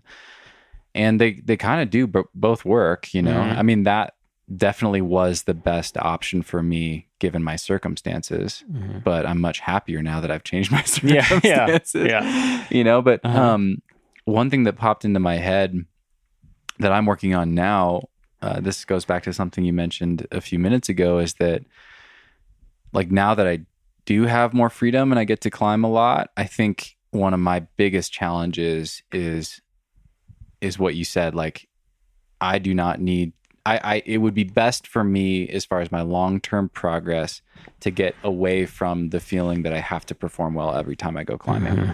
And this is something that Tyler Nelson has really helped me think about is, dude, just do a handful of really hard hangs at the end of every climbing day in the evening. Like wait a few hours or do it the next morning if you climb at night. But do like something really simple that, if you zoom out, it's really easy to see like, wow, if I do 2 or 3 short, high intensity hangboard workouts a week for 3 years, that's going to add up to a lot, and my climbing might be like 80, 90, 95%, because I'm a little tired from those day in, day out. But yeah, that's something I still struggle with all the time because I want to send the project, but yeah. No, I think it's actually, it's funny because, people who work full-time jobs are often like, oh man, you get to climb all the time. You must do all this stuff. But I think it's actually for personal progression, as long as you're a dedicated type A trainer, it's actually probably better to have a full-time job, climb on the weekends and train a couple days a week than it is to just be living on the road full-time climbing, in terms of like physical progression. Totally. I think it's, but that's not, true. But certainly not in terms of like numbers of routes you're going to do and number of Right. experiences you're going to have. And so like when people ask me about like basic training ideas, like one thing I tell them that I did in the past, although I'm changing that now, doing this Lattice thing is like I prioritize what's coming up. And so am I prioritizing the climbing or am I prioritizing the training? And so for me, the last handful of years, what's that's looked like is if I'm prioritizing the training, train day 1, climb day 2, and be okay with reduced performance at the crag. And if I'm prioritizing the climbing, climb day 1, squeeze some training in there, afterwards or once a week or whatever. And that sort of plays out, I think, through the years with some gradual progression. I like that. Yeah. But you never fully let go of the training. Yeah. Never fully let go of the training, never fully let go of the climbing outside. I like that. Yeah. And that way, you get a happy medium of both a lot of time in your hands. So. I had another thought and it escaped me. Wow, this is the steepest campus board I've ever seen. It folds out from the roof. Okay. Yeah. I could definitely not campus This on is a that. 60-degree campus board. Definitely not. What was I going to ask you? Damn. It escaped me. Oh, with the Lattice thing, how's it going? How are you feeling? Is it helping? Yeah, I'm feeling healthier Okay. than I have. That's big. Yeah, which is big because I was having a lot of shoulder issues. So I'm feeling healthier. Hips and knees are feeling good. Like I had 3 knee surgeries in the last 5 years. Oh, wow. So, so the body's feeling good, but again, it's one of those love-hate things. Like I'm not sure, is the body feeling good because I'm climbing less and doing less, or because of the plan, right? So that's always Just like, rested. that's sort of a question in my mind. I'm definitely feeling fitter in terms of like sport climbing fitness, like ability to hang on and do relatively difficult moves for a while. Power is sort of like okay. Okay. Not great, but okay. And I think I had a pretty heavy, the last, I don't know, definitely 5 years, 6 years, like probably like definitely a pretty heavy strength and power emphasis in my training, and stepped away more from the power endurance side of training. And that's sort of played out in my climbing as well, in terms of like the kinds of routes that go quickly and don't go quickly for me. Mm-hmm. So, and I kind of took that approach because I don't know, endurance comes and goes, and strength and power is kind of forever. And I think that that's kind of that's a good general rule of thumb. And also tends that a lot of front range sport climbing is sort of like bouldering on a rope. Yeah. So, and then I feel like most of the sport climbing in the States is like that. Yeah. Really. Yeah. Like the vast, I mean, there's like the Red River Gorge. yeah, the red or rifle. Yeah. But other than that, it's like, can you do the moves? Right. And then at some point, whether that's a 2-day effort or a 20-day effort, the endurance comes and you pull it off. Mm-hmm. But so that's kind of the approach I've taken. And also, like, a lot of things I've wanted to do are long multi-pitch routes, like trad climbs, which again is sort of like bouldering on a rope with easy climbing in between, Mm-hmm.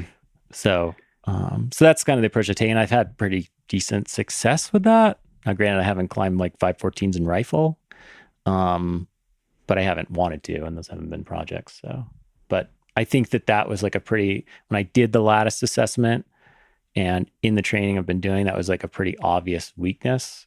And the person, Maddie Cope, is the woman I'm working with. And she was like pretty quick to point out that, yeah, this is where you have room for a lot of growth. What is that? In this like endurance and power endurance aspect. Oh, okay. Versus your strength and your finger strength. Like my scores were like kind of what I would expect, which was like really good finger strength relative to my red point level. Okay. And not so good in the endurance and power endurance. So, from all the hangboarding and board sessions and stuff. Yeah. Nice. Well, I just need to flip places with you, because that's still a weakness of mine. We always want what we don't have, I suppose. That's exactly what it is.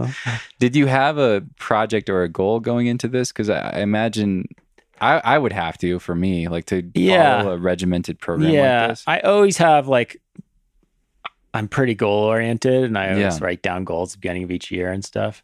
Kind of the biggie for this year, which is something I've been wanting to do for a handful of years, but it just hasn't lined up with the weather or something happened, like an injury or something, is try to flash Freerider.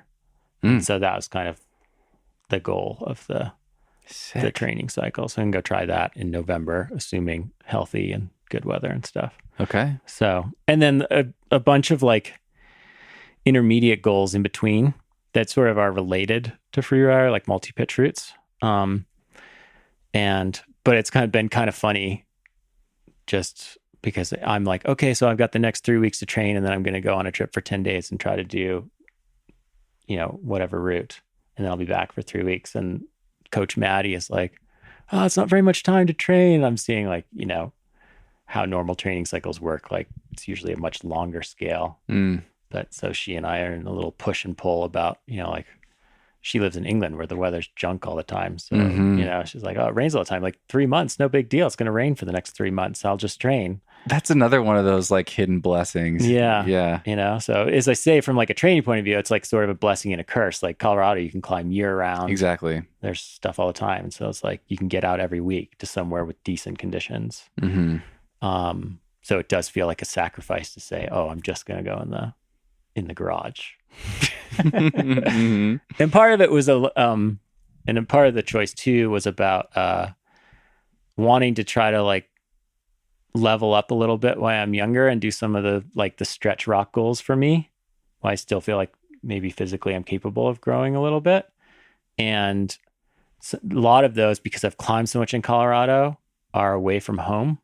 And so trying to integrate that with being a good dad, it's sort of like, yeah, I could go and spend 2 months in Yosemite, and that probably would be just as effective, if not more so, than training in the garage and going to Yosemite for 10 days in terms of like prepping to flash Freerider.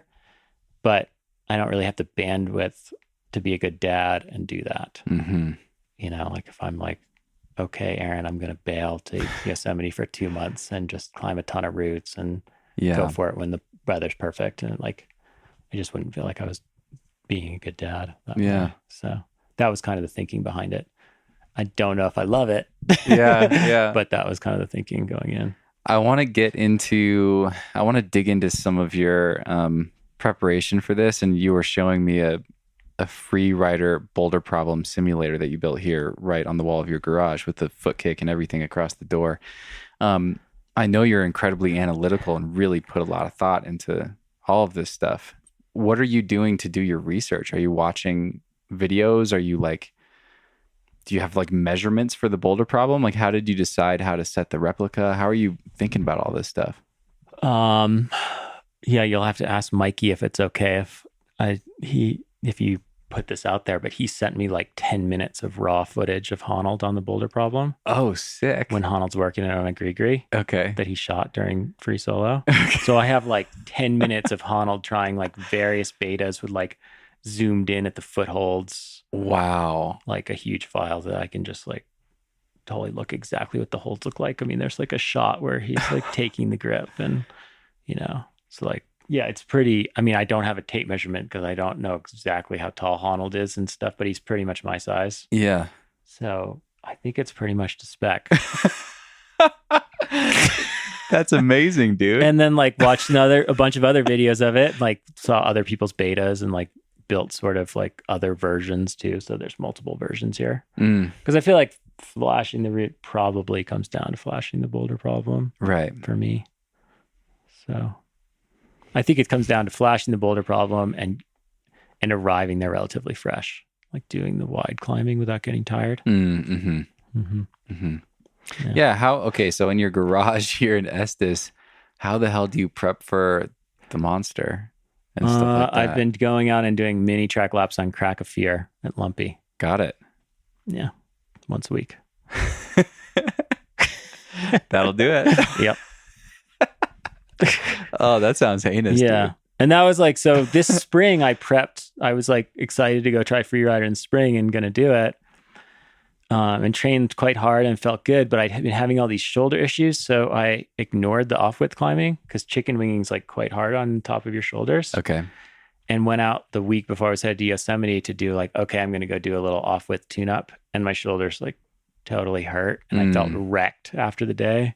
And I was like, I'm not ready. And that was actually kind of why I initially thought of Lattice, because Tom Randall obviously has a lot of wide crack experience. Sure. And I was like, maybe he's got some good insight into how to improve at that while not sacrificing like what we normally think of as endurance and power and those other things. Yeah. Yeah. And the answer was do laps on Crack of Fear once a week. Get lumpy. No, he didn't say. I mean, they have me doing some like conditioning exercises that are sort of shoulder off with like these supine rotations on your back. They're sort of the same muscle group here as you do when you're chicken winging. With weight? Yeah. You're like on your back with a dumbbell. Okay. That good stuff. Yeah. And then I was sort of like talking with Maddie, I sort of suggested I add in one day of mini tracking on Crack of Fear, and she thought that was a good idea. So it's a fun day. Like you come and do a bunch of like conditioning exercises and stuff in the morning, and then the evening go out and do some Offwidth laps on Crack of Fear. It's like, yeah, sweet. Psyched. And that's what I'm talking about with the love-hate thing. Like there's a difference between like loving, like being excited about a project and being excited about the training for that project. Totally. Yeah. You're doing what you need to do. Yeah. Well, that's cool, man. You're going in November. I'm excited to follow along, see what happens. Yeah. I'll let you know how it goes. I'll probably fall off on like the second pitch. Pretty fast. And I'll just slip off this slab. I mean, did you ever see that read that article a long time ago that Yuji Hirayama wrote for Alpinist? Where he was like trying to onsight El Cap at the time, and he tried the South A and fallen, and then he was trying El Nino, and he's like talking you through the lead up process for a couple months. There's a Japanese TV crew. He's got like cook and like a massage therapist. And then there's a huge picture of him just like obviously screaming, fuck. whatever that is in Japanese, I'm like pitch 2 of El Nino as he falls. So, I don't go into it with like like, oh yes, if I do check all the boxes, it will definitely happen. Like flashing and onsighting, there's always, especially on any big route, there's just so many little variables or easy place to make a mistake. And so, but it's just a cool challenge. Yeah. It's like a fun thing. Like, yeah, why not? So cool. Do you have enough time on your trip that if you don't flash it, you'll be able to give it a proper red point try? Yeah, for sure. Sweet. I'm going to go up there like wall style. Yeah. So, okay. Yeah. So even if I just do it ground up, that'd be cool. Sick. Yeah. Okay. Yeah. Nice. Okay. I want to get to some more listener questions, and 3 different people asked this one. It's a pretty obvious question, and I'd love to hear your thoughts on it. But yeah, Henry and Garret and our friend SJ basically all asked the same question about risk now that you have a daughter. And I'll read Henry's question because it was thorough and really good. As a parent, I think he means as a parent himself. As a parent, I'm curious to learn about Josh's attitude towards risk. Specifically, how much, if any, did parenthood reduce his tolerance for risk? I think about how much risk I'm willing to accept from climbing, specifically how much of a chance of dying and not being available as a parent. I've thought that I would be willing to accept a 1 in 1,000 chance. Does Josh have any thoughts on this, particularly since he has engaged in high-level alpine climbing? So I think that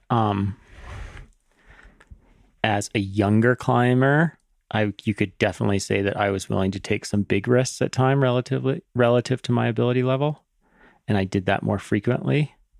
As I've gotten older, I think I've gotten a little more calculated in my risk taking.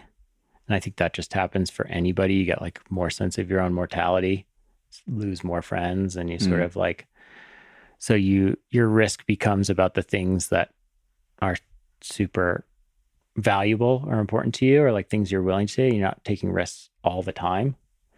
I think it's like useful to think of risk almost sort of like a bank account, and you make a withdrawal when you take risk, and you only have so much time in there. So I think it's like a time play, and I think that's what happens to people have this vision that alpinism is like just you're on death's door every minute you're out there, and that's not the case at all. It's way more analogous to something like highball bouldering, where most of the time it's pretty safe and you're locked in, but there's a couple moments where if you fuck up, you're going to get real hurt or die.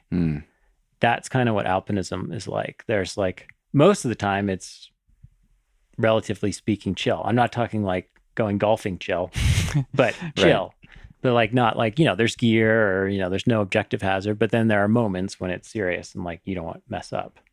And that how serious that is like also relative to your skill level too, just in the way that you could probably easily solo a 5.4, but you probably wouldn't do that so much if it was 5.11. So how much, it's not as risky for Honnold to solo something really hard or harder than it would be for someone who's right near their limit. So yeah, I like to think of risk as a bank account, and I've started like as a parent, I make withdrawals from that bank account way less than I used to, and I do it more like infrequently and do it only when it's something that I'm like, this is a really cool route or a really good opportunity that would be inspiring to me and motivating to me. And I think it's okay. Like I don't think you want to. I think it's important to take risks in life. Like I'd want my daughter to do the same. I don't want her to live some life in a bubble. And it's been really interesting during the pandemic to watch how terrible humans are at risk assessment and how average people are bad at risk assessment. Yeah. And I think people are really like not comfortable with their own mortality. And people have been really terrified by the idea that going to the grocery store could mean death. Everybody's been freaked out by that. But as climbers, and I think it's kind of been interesting that climbers haven't kind of stepped up to the plate a little bit and shared our experiences that, there is value to risk taking in life. Like you get a lot out of experiences and things you do in the mountains and things that aren't, necessarily safe, but those are cool growing experiences, and those translate to other aspects of life too. So as I say, like I wouldn't want my daughter to to live a life of being in a bubble and be scared of taking risks. Like I would encourage her to take risks. And I think I'm also maybe have a little bit of a unique point of view on that because my mom passed away when I was 16 of cancer, died at a really young age. I was really close with my mom.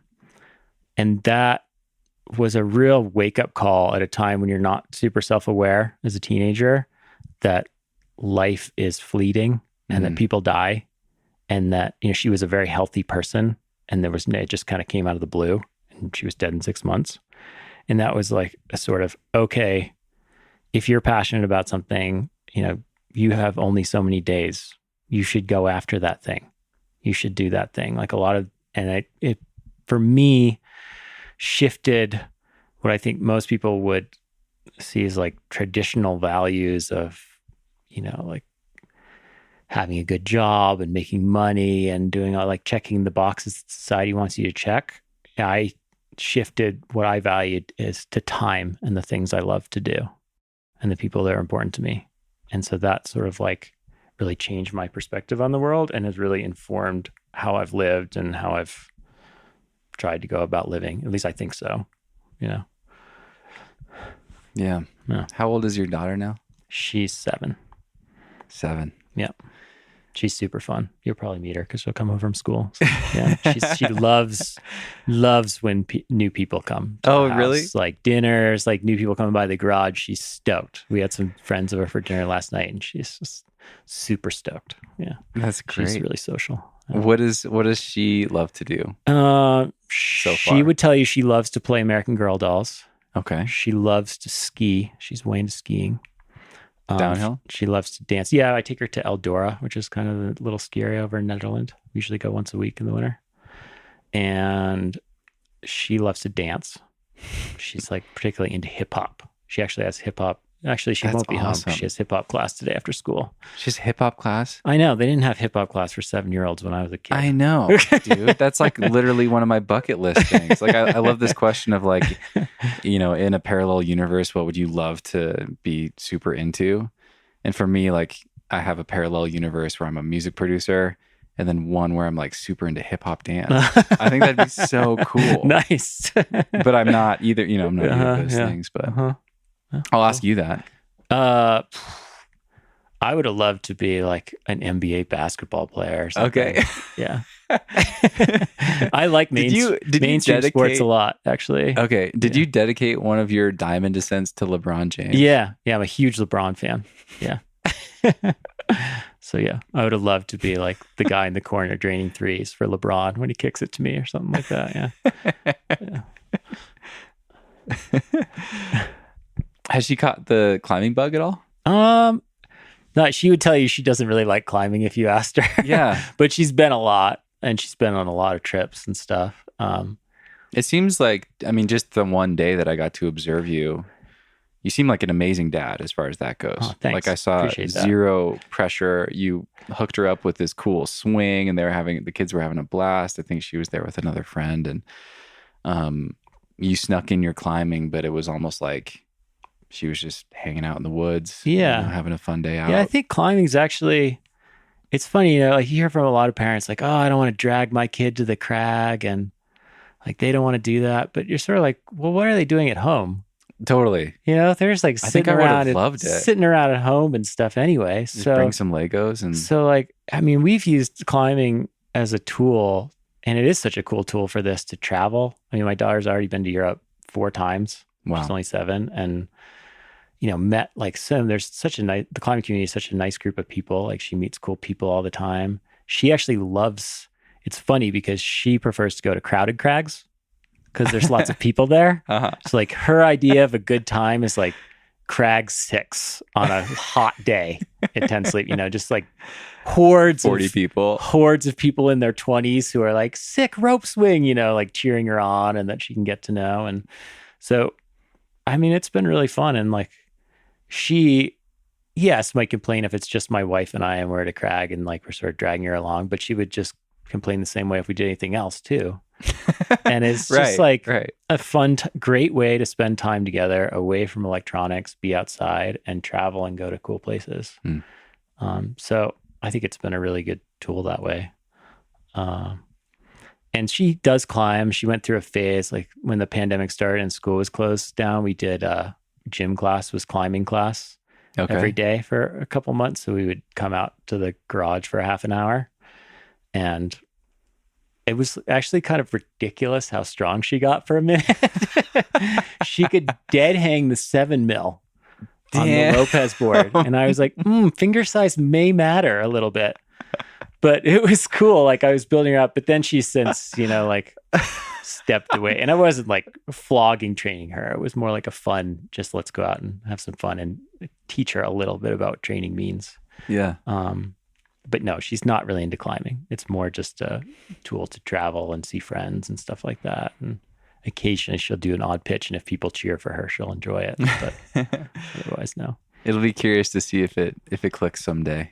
If she gets more I wonder. I mean, Dad's been doing as I said, my dad was a climber, and he took me. I'd sort of like get taken top roping or up some really easy multi-pitch once a year when I was a kid, and I hated it. Like I would cry and like thought it was really scary. Yeah. He was a climber in the 50s and 60s, so like I had reason to be scared. We would like tie the rope around our waist, have like a couple of beaners, some shoulder slings. He'd solo off, bring me up on a hip lay, clip me to some piton and say like, don't move. Oh my God. So like, I mean, I was crying for good reason, but, I didn't like it. But then in high school, some friends were into it and in New England and just started top roping and really like clicked and loved it. And so that totally changed. And so, yeah, maybe it will for her, but I don't really care either way. I just want her to find something. I just think in life, it's lucky to find something you really love. And that you really want, like not everybody gets that. So, and I often tell like friends of mine who are concerned with having kids who are climbers that the passion you feel from climbing, like having a kid is kind of like adding another passion to your life. It's that same kind of feeling. I think that's why so many people get obsessed and over the top and into their kids. And let their lives fall away. It's because they've never experienced that before in their life. Wow. Yeah. They've never had that thing like, ooh, I am so psyched. I'm all in on this thing. So when they have a kid, they're like, ooh, I am so psyched on this kid. I'm all in. And I think that's so as a climber, you can kind of relate to that feeling, That's amazing, man. Oh, thanks. Yeah. Thanks for sharing all of that. I want to get through a few more questions here. This is a second question from Garret. He also asked the wrist thing, but he asks, as a longtime Colorado climber, are there any areas that Josh thinks don't get the respect they deserve? It could be for beauty, difficulty, uniqueness, or any other measure. Good question. I don't know. Within Colorado, I'm not so sure. I do think that there is a real like sort of what crag is hot, what boulder's hot these days, And then there's lots of places that are really good that just people don't visit for whatever reason because they're not popular. I really like Deep Creek in Colorado, which is kind of an off the radar place near Rifle. It's just really pretty. It's got good conditions in the summer. And I kind of that's a funny one because that one's been kept off the radar, like kept off Mountain Project, isn't in a guidebook, and all the locals are really concerned about it. But the one bad thing about that crag is that it runs with silt when it storms hard. So the roots get really dirty and then they have to be sort of brushed up. So it actually would kind of be better if a lot of people went there. But it's also kind of special because not a lot of people go there. Got it. About it. So that's kind of one place. And then I think the Black too, people like a lot of adventure climbers in the 5'11" and under range climbing the Black, but only a select few of people come and climb the harder routes. And I think it'd be cool. I think a lot of those are totally worthwhile. Like I think the Hallucinogen Wall is every bit as good as some of the, big long classics in Yosemite that people flock to. That's what, mid-13? Yeah. Mm-hmm. Cool. Randall had a similar question. Randall writes, it seems like Josh has done quite a bit of climbing in Montana. Does he have a favorite zone or even a favorite route in that state? How about other favorite zones in the U.S. that are a bit off the beaten path? I haven't actually climbed very much in Montana. I've really only just gone winter climbing there for one weekend. And then I've climbed a bit at this place called the Clark's Fork, which is a Montana crag, but it's actually in Wyoming. Okay. That's the best Montana crag, but it's located in Wyoming. It's sort of a quote unquote secret place, kind of similar to the Black Canyon east of Yellowstone. There's now some like videos and some things online, so it's not like totally secret, but it doesn't have a guidebook and it's kind of off the radar. Kind of has Yosemite style rock granite. Really super beautiful place because you're right on the eastern edge of Yellowstone. So there's lots of wildlife and bears and things, and it feels really wild and out there. That's a really cool place. What's the name of that again? Clark's Fork. Clark's Fork. Clark's Fork. And then, man, up until recently, I thought one of the coolest, quote unquote, off the radar places was Crazy Woman. You know, it seemed like in the last couple of years, like more people started going there. That's in the Bighorns above 10 Sleep for people. Quite close to 10 Sleep. Yeah. But man, my family and I had some like excellent trips and days there because they just recently sort of closed where you could camp. But we used to camp at that spot up near where you park for Borderlands. Okay. Like in the gap there.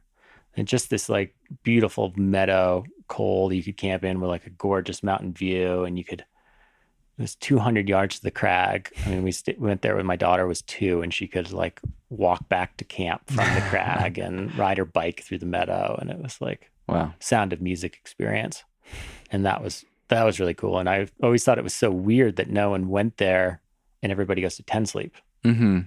So that was kind of cool. But that seems like that's changing a little bit. And I wonder if Crazy Woman will wind up in like the new 10 Sleep guidebook and how that'll change it. One thing I learned climbing there too is that I think that a big difference is that from 10 Sleep is because it faces west, like the storms hit it and wash the chalk off. Okay. And so like when you walk up to the crag, it often doesn't have chalk on it. So it doesn't look that good. Yeah. You know? And Yeah. then when you put chalk on the holes, like it's actually just as good as 10 Sleep. But, yeah. That makes sense. Yeah. I think we even experienced that when I went for that one weekend. It just looked like no one's ever climbed here. Yeah. You know? And it's another one of those crags where it's like, it's sort of one of those things like, it's kind of cool that no one's there, but it'd almost be better if more people did climb there. You know? Clean it up a little bit. Travel it, you know? Yeah. I think we hit all of these listener questions. SJ also wanted to know your goals, and I think we probably covered that with Freerider. We can circle back if you have any others. This is from Benjamin. This is the final question that I have here. He's got two. How does Josh feel about the newer version of the Scarpa Boostic? Any thoughts on that? Oh, I'm not happy. Really? No. Damn. I am not happy. I hate it when they change your favorite shoe. Yeah. I am like strongly concerned that I may be a 5'11" slab climber when I run out of the old ones. Yeah. I'm not familiar with Scarpas so much. What did they change? So the new shoe is just a lot softer. Okay. It's just and I don't know, like they think their original intention was to make it easier to break in. The original Boostic didn't really sell that well in Europe. I kind of had a break-in period, and people just generally like don't like stiff shoes that much.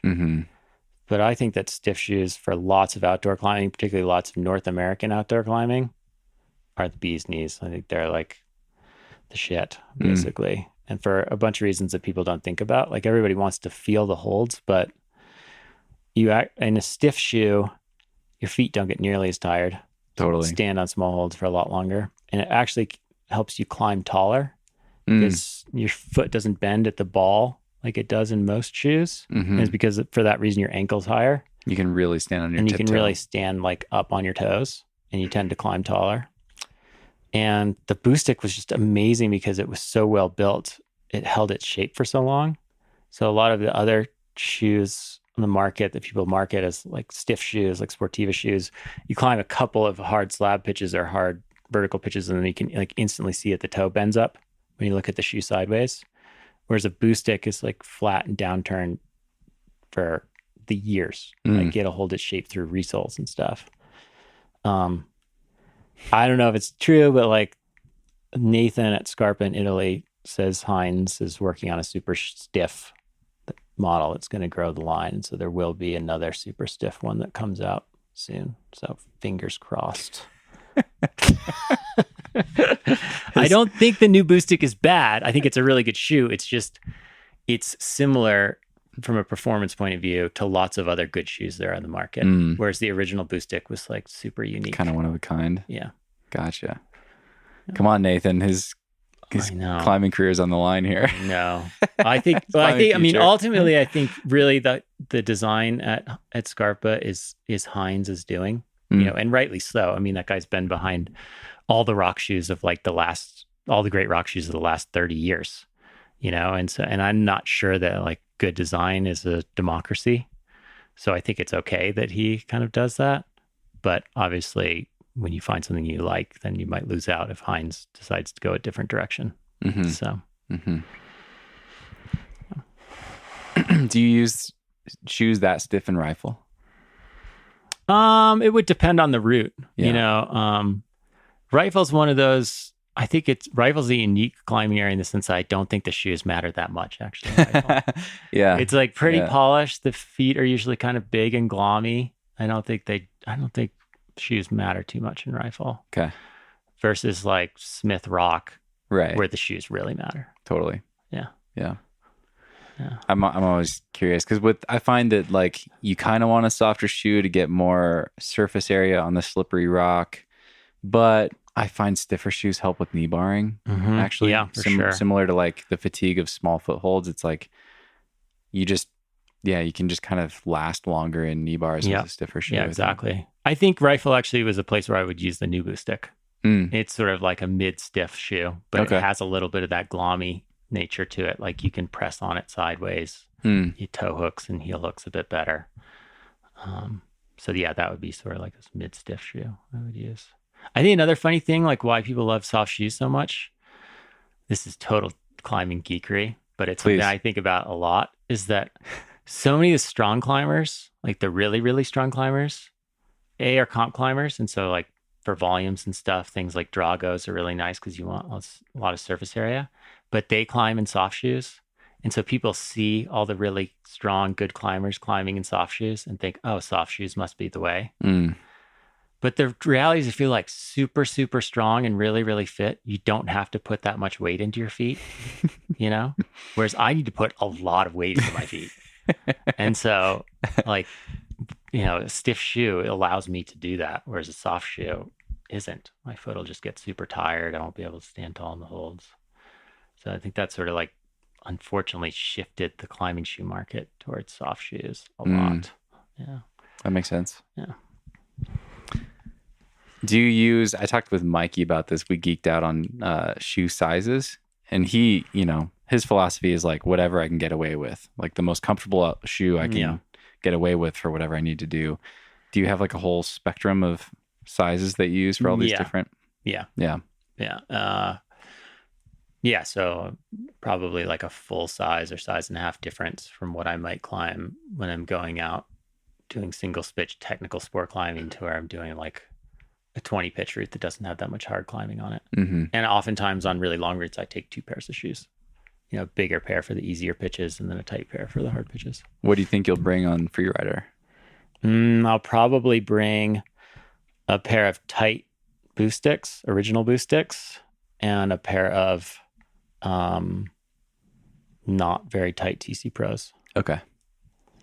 Which I do get free stuff from Scarpa. So like that's a little bit, but they just don't really make like an Offwidth trad shoe. And the TC Pro just happens to be like, I don't think it's a very good shoe in general, but it basically is a sweet shoe for the first 1,000 feet of El Cap. That like boaty turned up smedgy nature to the shoe is exactly what the bottom of El Cap is. You know, it's like you're edging, but you're also going for surface area. And you're oftentimes like molding your foot into a corner where you want the shoe to bend at the ball. Okay. So the TC Pro is like uniquely good for that. Almost like the guy that designed it. Yeah, it's almost like he had some thoughts. But it's like terrible for towing in on small footholds on steep terrain. Yeah. Like as soon as it's like vertical or over, it's like I've watched Tommy's foot slip off footholds in a TC Pro many times. So it's just, climbing shoes are tools, and they're like one of the few pieces of gear that actually matter in terms of performance. Like you could give me a harness from the 80s, quick draw from 90s, old chalk bag. Like none of that stuff would really matter. But if you made me climb in shoes from the 80s or shoes from the 90s, I'd probably be pretty bummed. Yeah. Like it would make a big difference. Right. Yeah. Right. This is Benjamin's second question and final question. If Josh could only climb in one discipline for the rest of his life, which would he choose? Oh, that would be sad. But I'd probably go sport climbing. Okay. Mm-hmm. I mean, sport climbing, there's good sport climbing all over the world. So you still get the travel element. It's got a pretty big, huge variety within that sport, in terms of going climbing at Smith Rock versus going climbing at Chulila in Spain versus, they're all sort of different sports. So yeah, I'd probably choose sport climbing. I want to, in wrapping up, I want to circle back to the question I got from SJ. What are his next goals? And we talked about your upcoming plans for Freerider. We talked about going back to Latok when you're 50.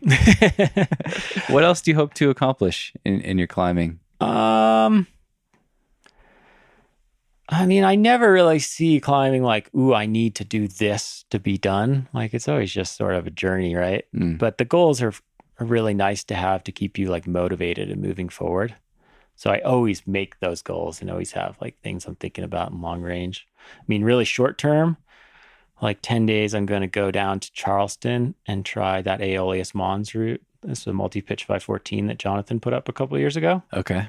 Yeah. Which is sort of like a poor man's version of going to the Verdun or something, that area, So, and that's kind of like a building block for Freerider too. Multi-pitch climbing, longer, obviously much harder, little different style, but similar fitness kind of situation. Then Freerider November. Then probably I might actually try to do in the spring, like if I stick with the training plan, maybe try to do Granville Opry, the monastery, which is the last route there I haven't done. Yeah. It's a really hard route for me because it has really high feet in the crux. It's super bunchy and I'm kind of have long legs and not flexible. So that route just happens to have this like kryptonite crux that can do like 1 out of 300 times.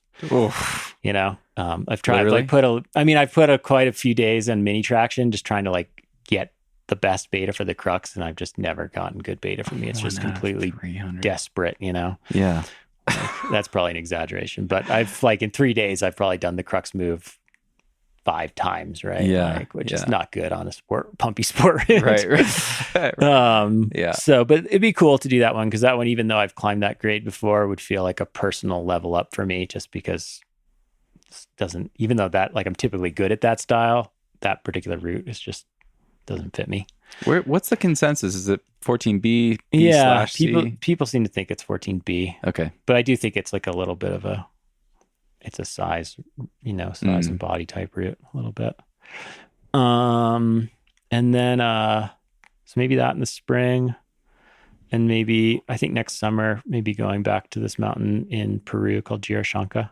Okay. Which has been a thing I've gone to a couple of times. Really cool, like 6,000 meter peak. That's super technical. It's got technical climbing in every genre, like rock climbing, ice climbing, mixed climbing, and got the last trip was there with a friend of mine, Vince Anderson, and got really close to the summit, like 100 meters from the top, but turned around. Because of weather? Not actually for any super good reason. We kind of just turned around because we hadn't brought our bivy kit and it was late in the day. We were a bit tired and the nights in Peru are really long and super cold. And the nature of the route is that you're climbing along this pretty technical snow and ice ridge and climbing horizontally with these vertical up and downs. And so you had to reclimb pitches in the other way. And so it was going to be pretty time consuming. And it was like obvious the next 2 pitches to the top were going to be, like 2-3 hour leads. So we just sort of like made a call that it just seemed like a bit too much risk at the time. That's a pretty good reason. Yeah. So, but it wasn't like anything dramatic. It was more just like, it just doesn't seem smart to go for it. But so I'd like to go back and try to finish that because it's a super cool one, and it kind of works with being a dad too, because Peru's like really easy logistically, not super expensive. Like it's not so high that you need a ton of time. You go there for 4 weeks, and the weather's typically pretty good, and you'll have good shot. You'll have a crack at it. So, yeah. Well, sick, man. Thanks. This has been awesome. Yeah, cool. I like to close with gratitude. I ask this question to everybody. What is something that you've been grateful for lately? I'm grateful for my friends and family. I'm really grateful to have my kiddo in my life.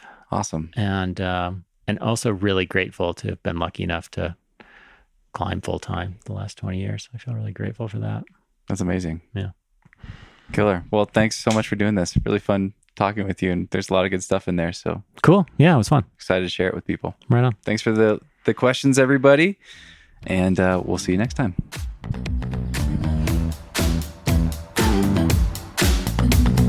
Move with the rhythm. Shake it up, stop when the clock hits 13. Sing 1, 2, 3, 4.